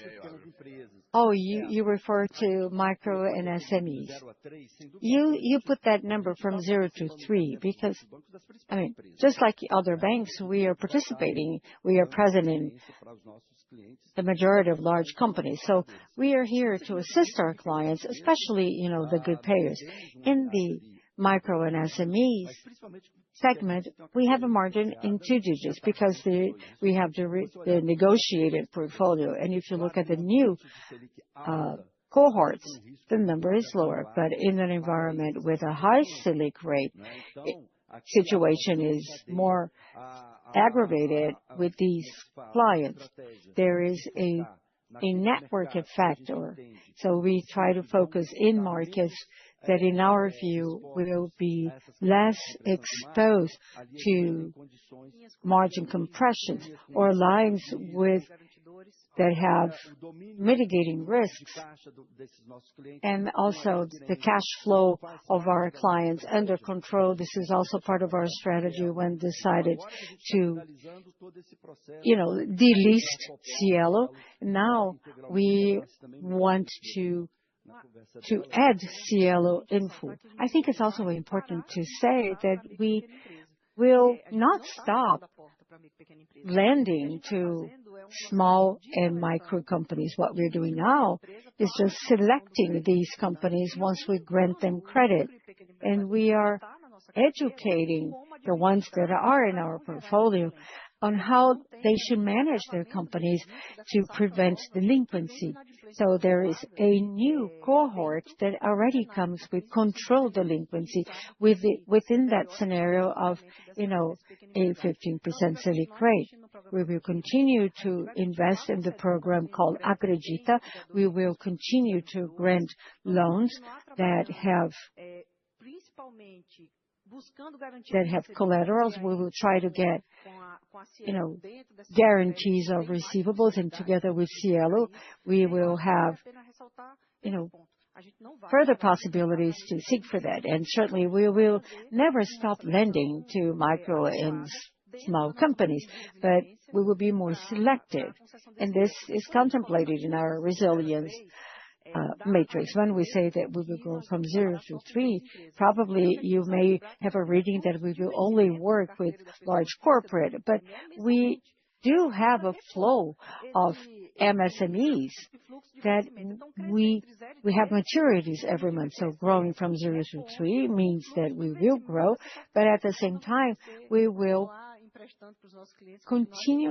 grow, and we will continue to lend to these companies, but with a very strong consulting service. And we will be very selective in terms of when and how much loan we will grant to these companies. And then since you're looking at the June numbers, maybe you got the impression that we would be, changing our exposure to SMEs by wholesale portfolios. But there were just opportunities that appear at the end of the half year because our clients have to, close their balance sheet. But opportunities pop up all the time. But we are taking this opportunity because we see a possibility of getting the spread once these companies become healthier. I mean, the balance of the portfolio is maintained. What changes is the origination quality for micro and SMEs and the security of the credit lines and credit facilities that we work with our clients. Still talking about Cure and Agro, you talked about NII. I have about approximately 37 billion BRL in operations that are non-delinquent, but because of the 4966, then they are seen as a problematic asset. I'm not accruing. I did not accrue 2 billion BRL in the margin because of that. And Tarci, we are engaged in many conversations with Febraban. At Febraban, we are also saying that there are other banks. I mean, there are issues that affect Banco do Brasil the most when compared to other banks. But we are talking to Febraban because this is not a situation that only affects Banco do Brasil. I mean, it affects us the most because we have the largest portfolio. We have the largest number of clients in our agro portfolio is very spread around. And I know that whoever works with agro and has agro in the portfolio at any percentage, maybe it's not so meaningful in the final result, but they are going through the same situation. So we ran a study of the agribusiness cycle. For us, this is a year of adjustments because now we can see the end of the crop year in this delinquency cycle that we had never experienced before. In September, we conclude the maturities of the 24-25 crop year, and then we will be able to have a much better reading about the base of the clients. As I said, there are 20,000 clients right now. We still have maturities until the end of September. I just wanted to be very transparent when I said that maybe the third quarter will also be stressed, because I don't think, it's up to us to bring you some expectations that will then be frustrated down the road, because since we didn't have any reading of this delinquency right now, we have to monitor things on a day-by-day basis to see what will happen on the third quarter. So after the end of the crop year, we will be able to give the regulators some more effective data of what happened in this cure period, because this is a period where I'm also renegotiating several transactions. We are working with a more conservative scenario. We are working the way our risk models are telling us to operate. But once the cycle is concluded, and once we see what is the percentage of the portfolio was renegotiated and what revenues we are not getting and what we'll be able to deliver to the regulators, I'm sure that we will deliver a database that takes into account the interest rate accrual that we are not receiving due to the cure period. In some situations, it doesn't mean that the client is not paying, but it's just a period that has to do with the agro cycle. Like, I grant credit in the beginning of the year, but if they are delinquent, I will only know that at the end of the cycle or the crop year. So with this level of delinquency, we will only be able to see that 36 months down the road. We already talked to the regulators about that. We show them this stress level that comes to my result when I do not accrue interest, because we already have a negotiated base to take to the regulator, but we have to wait until the end of the harvest plan to have something more concrete to deliver to the regulators. So now we are in the process of taking the data and talking about a possible change in the regulation. Maybe not a change, but some adjustments to the regulation so that they can also contemplate this cure period in the agro portfolio, taking into account the longer 36-month period. And to conclude, Tarsi, we do not contemplate this in our guidance. That's obvious. Perfect. Thank you for that very encompassing answer. Thank you. Our next question comes from Antonio from RSCH.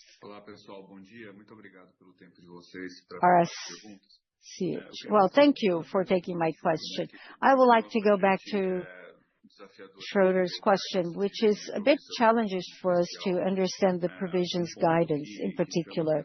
I think one point that drew my attention during Tarsi's remarks is the potential worsening of delinquency and the collections that you still have to do until the end of September on the agro portfolio. I understand that it's not just what you will spend in provisions, but this is the reflection of the 4966 and expected losses.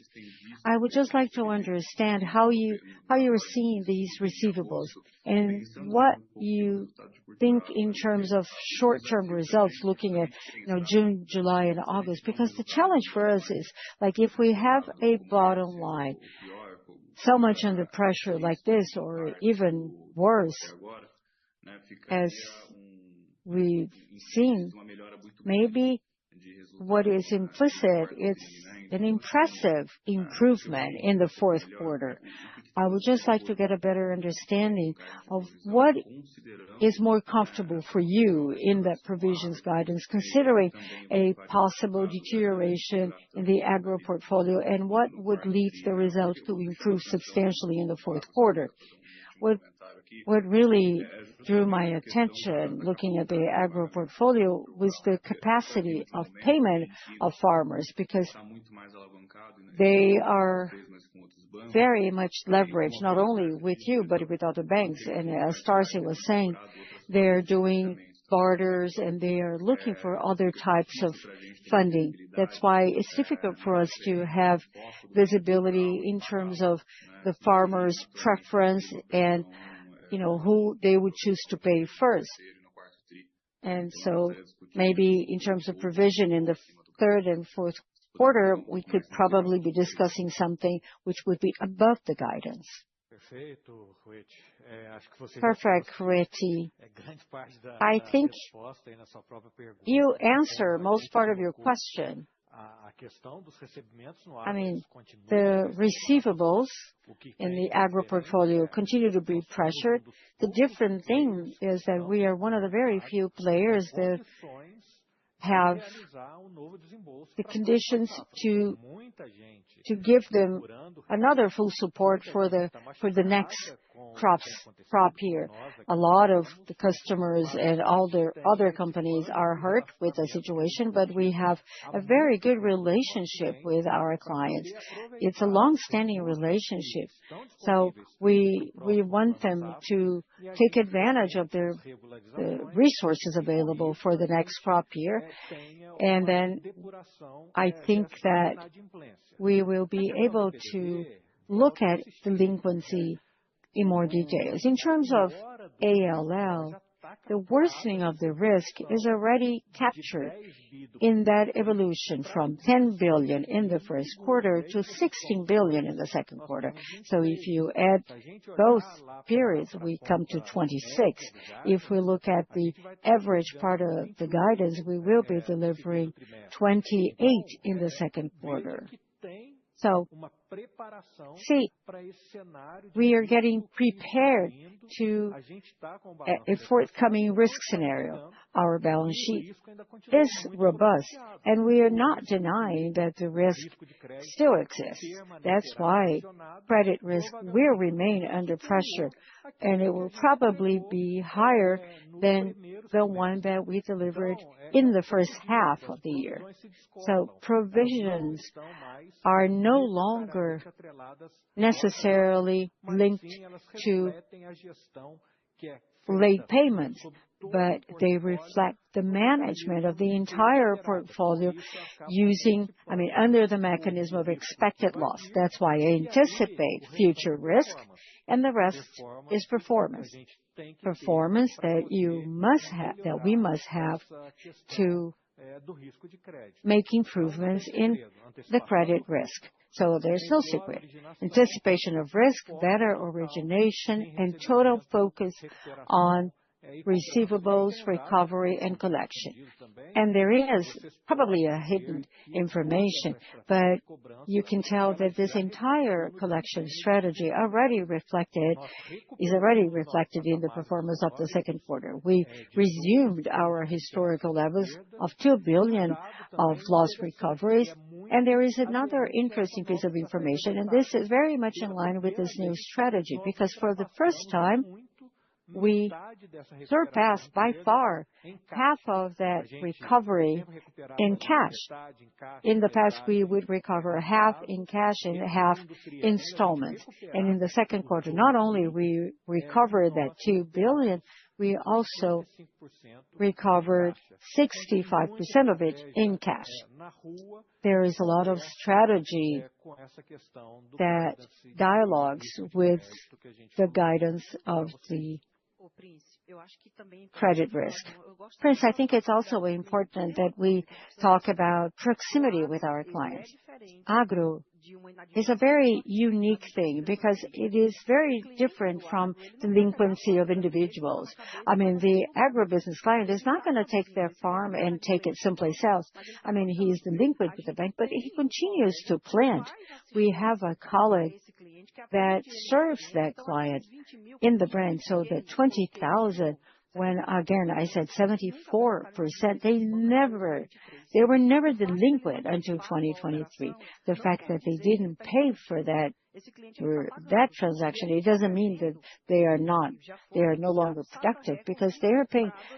We already announced a record crop year for 25-26, this current crop year. So if this is materialized and with price improvements, with better commodity prices, we have this forecast. And once we give the possibility for farmers to renegotiate, we see a very good possibility of payment recovery.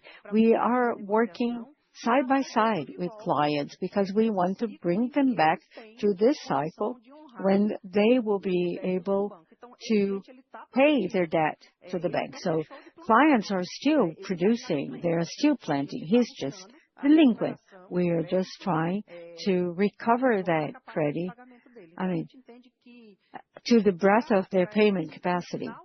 But for the end of 2025 and early 26, I think by then we will see an improvement in terms of receiving the transactions and increase in the renegotiated portfolio. I would just like to clarify one point. I think you mentioned during your remarks a potential probably worsening in the third quarter. So here, are you referring to the results for the bank or just the agro portfolio? I just want to take a closer look at the guidance. From what you've seen so far, considering July and the first 2 weeks of August, did you see a worsening result? And this is all I have. Thank you.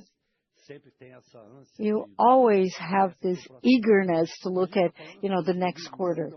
What we're saying that 2025 is a year of adjustments. We are taking all necessary measures that on the one hand, we want to react, in the business to cover delinquency and to control delinquency and to improve collections. So that's why I'm saying that you shouldn't expect an improvement in the third quarter because the situation is still very aggravated, but almost 97% of the clients are paying. You have to bear that in mind. 96.51% of the clients are paying on time.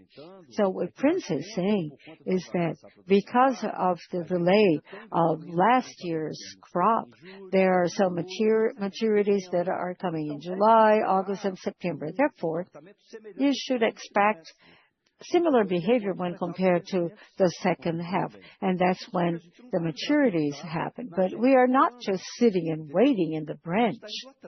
We are going after every case. And so we have strategies out in the field, several initiatives, in an attempt to control the situation. So we have to look at that first, and then we will talk about improvements. So what do we mean by that? We mean that we will still see a third quarter, that we carry over that behavior that we see today, but a new cycle is just beginning. Therefore, we are saying 25 is a year of adjustment, so we will resume things starting 2026. So you shouldn't expect profitability close to what we delivered in 2024. We are talking about low teens profitability for 2025. So then, starting 26, we will aim at mid to high teens. This is what is being translated in our guidance. Just to conclude, we are being very explicit, not implicit. In the second quarter, we have an amount of maturities where we notice an aggravation of delinquency. What we're anticipating for the third quarter is something similar to the second quarter.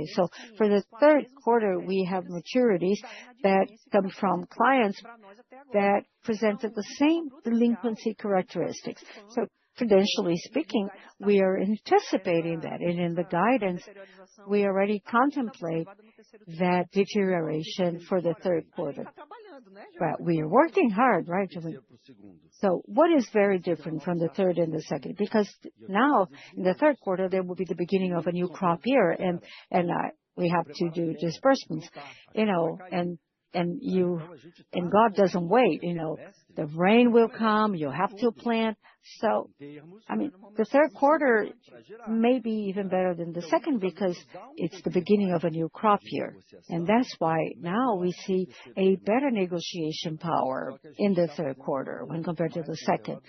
We are now being more cautious, more conservative, even because, that was a very bold decision, but we needed to review the guidance, to reanalyze it, and see exactly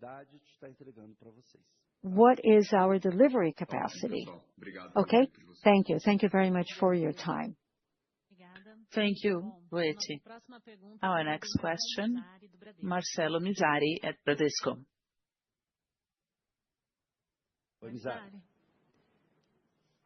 Nós estamos te escutando. Tudo bem? Estão me vendo aí? Beleza. Can you hear me now? Tudo bem. Obrigado pelo. How are you? Yes, thank you for the opportunity. Just one. I would have more, but I'll respect the limit. If we look at the provisions, in the agro portfolio, if you open that prolonged or extended portfolio, I just wanted to zoom into it. This extended portfolio, today it sits at around 16% of the agribusiness portfolio is the extended portfolio, 54 to 58 billion BRL. Do you break down the provision of this extended portfolio? We see that delinquency there went from about 4% to close to 6%, and the provision of the extended portfolio went from 8% to 16% of the portfolio over the last 2 quarters. The big driver in the increase of provision has been of this extended portfolio.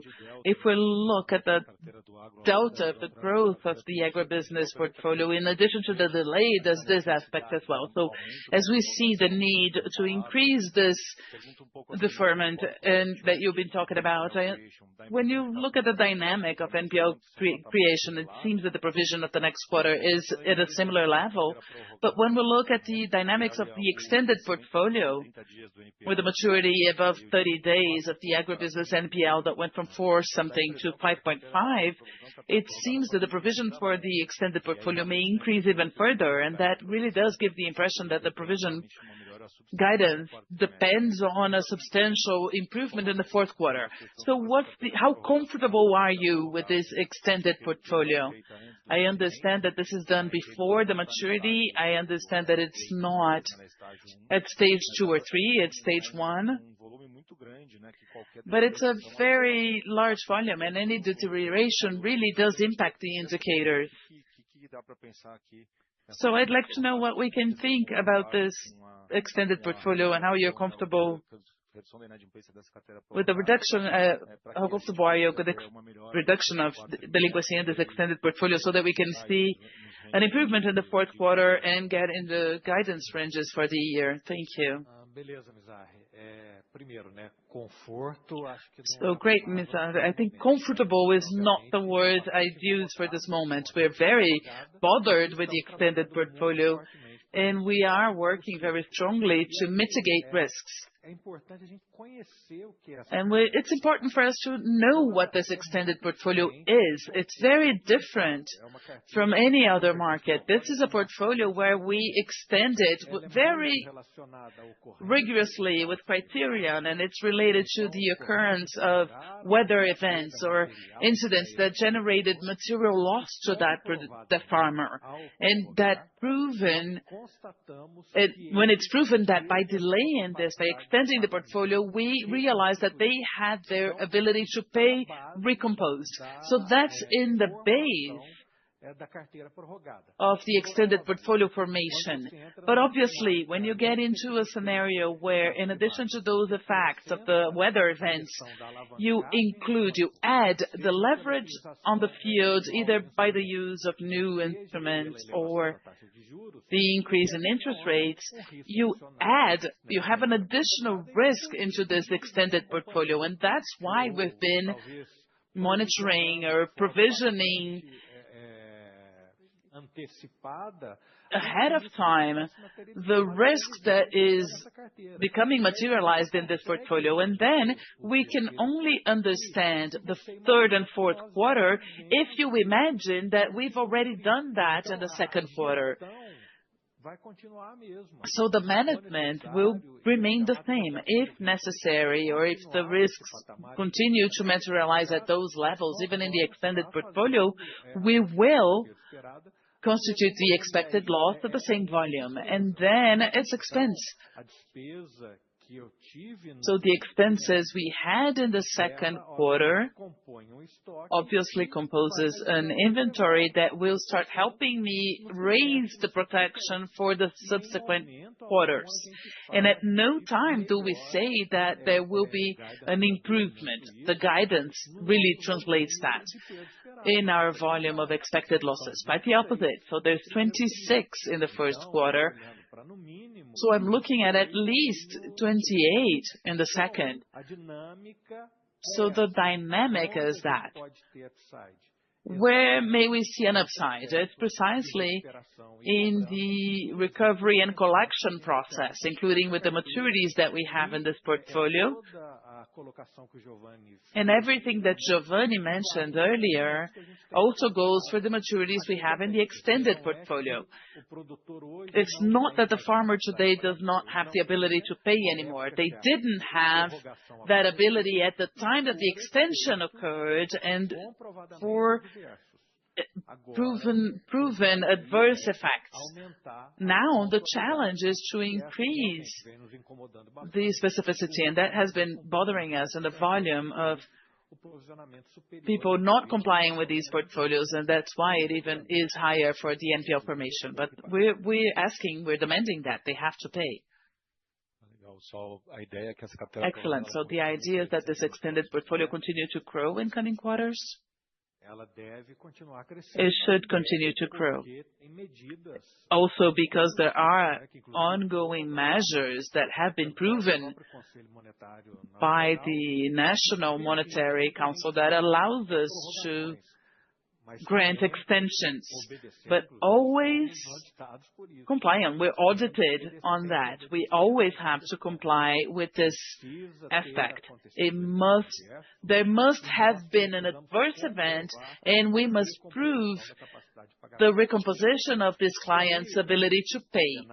And then with the scenario helping, and as all projections indicate, the Selic rate going down maybe in the second quarter of 26, we may be able to get into, as we had in 2022, a spiral of a reduction of this extended portfolio. Thank you. For our next question, Eduardo Rosman with BTG.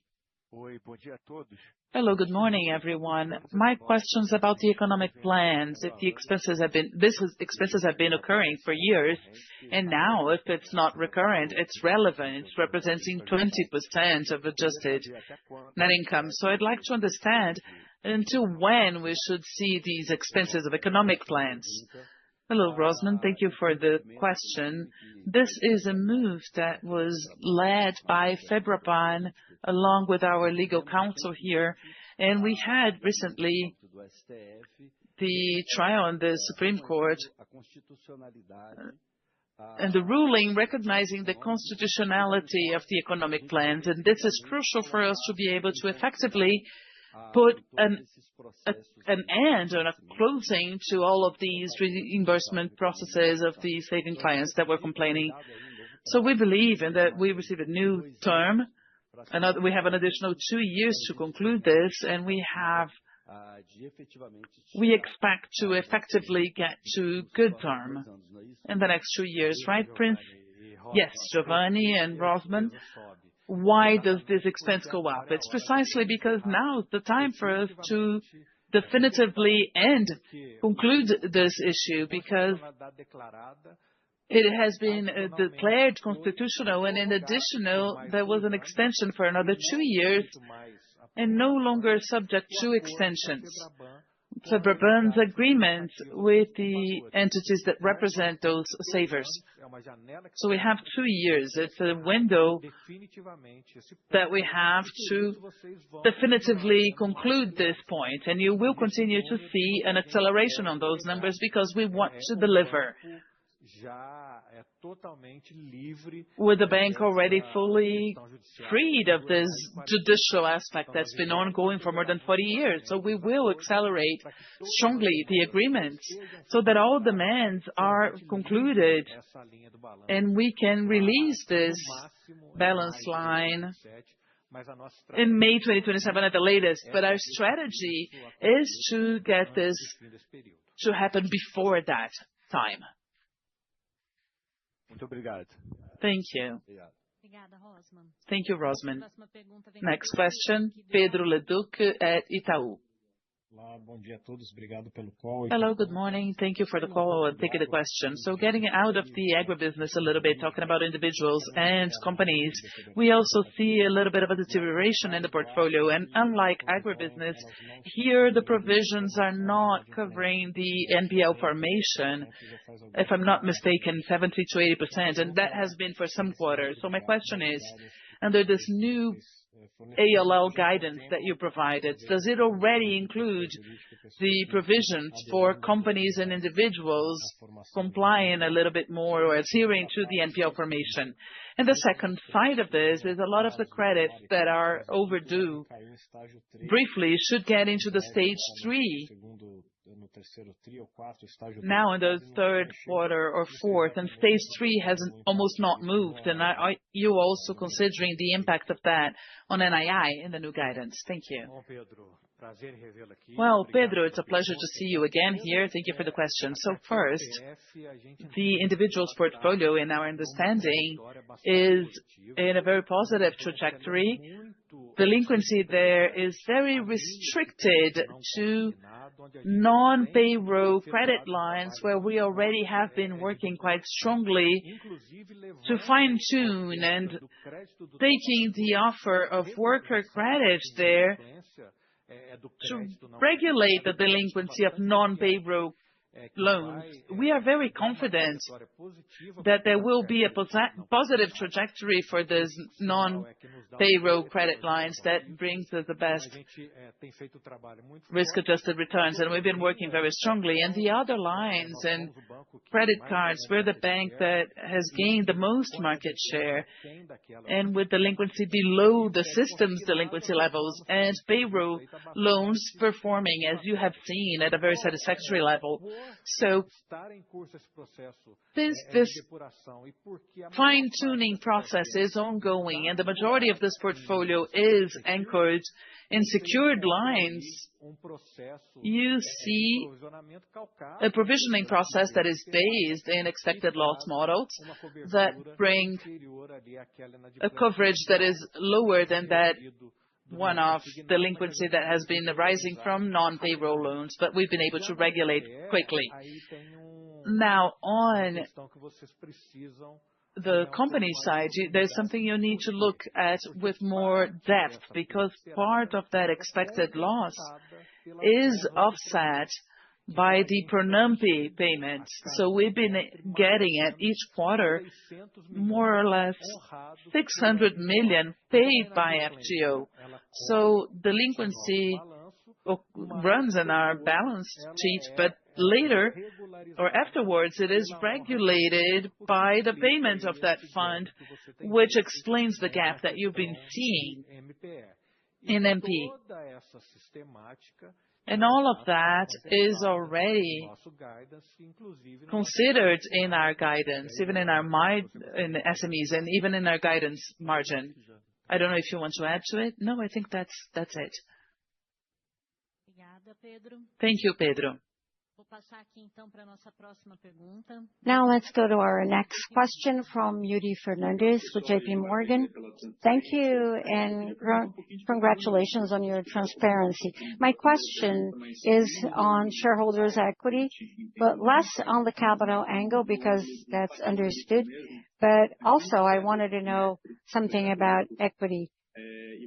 There was a drop. I think you're paying less dividends.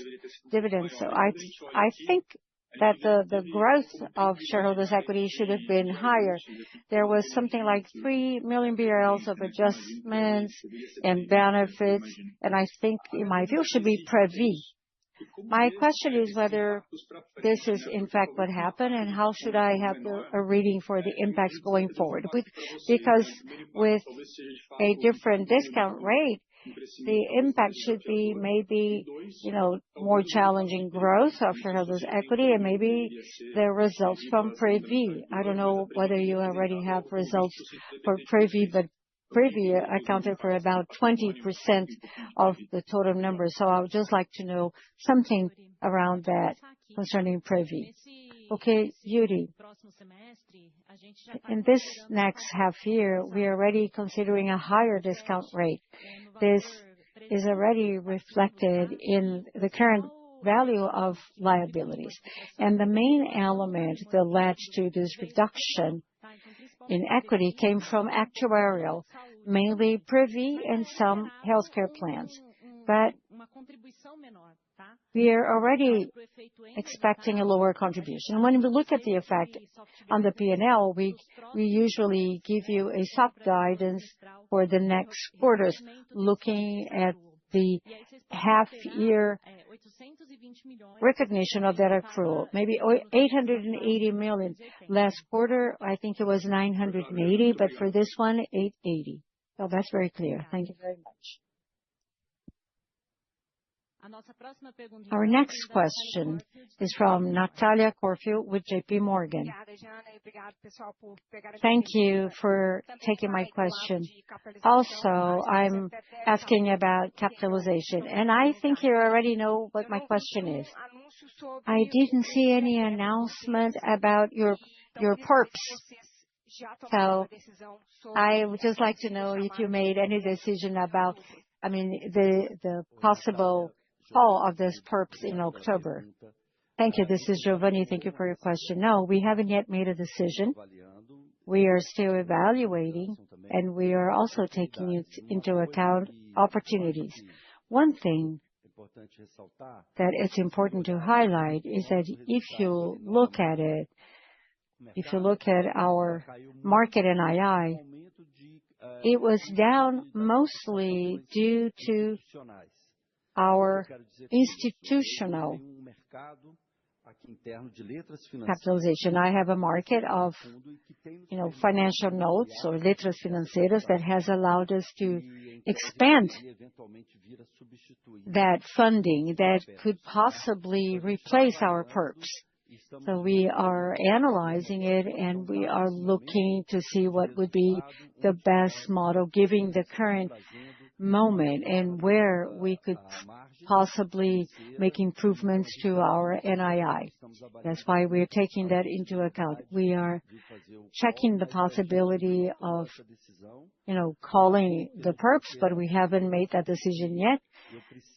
Because first of all, I have to be sure that I have a mechanism to replace these two levels of capital. But Giovanni, you also have to ask the central bank for permission. And then I thought that given the fact that you need permission, I thought, well, since the call is in October, yeah, we need a month before to announce it. So we are still within that time frame. Okay, fine. Thank you.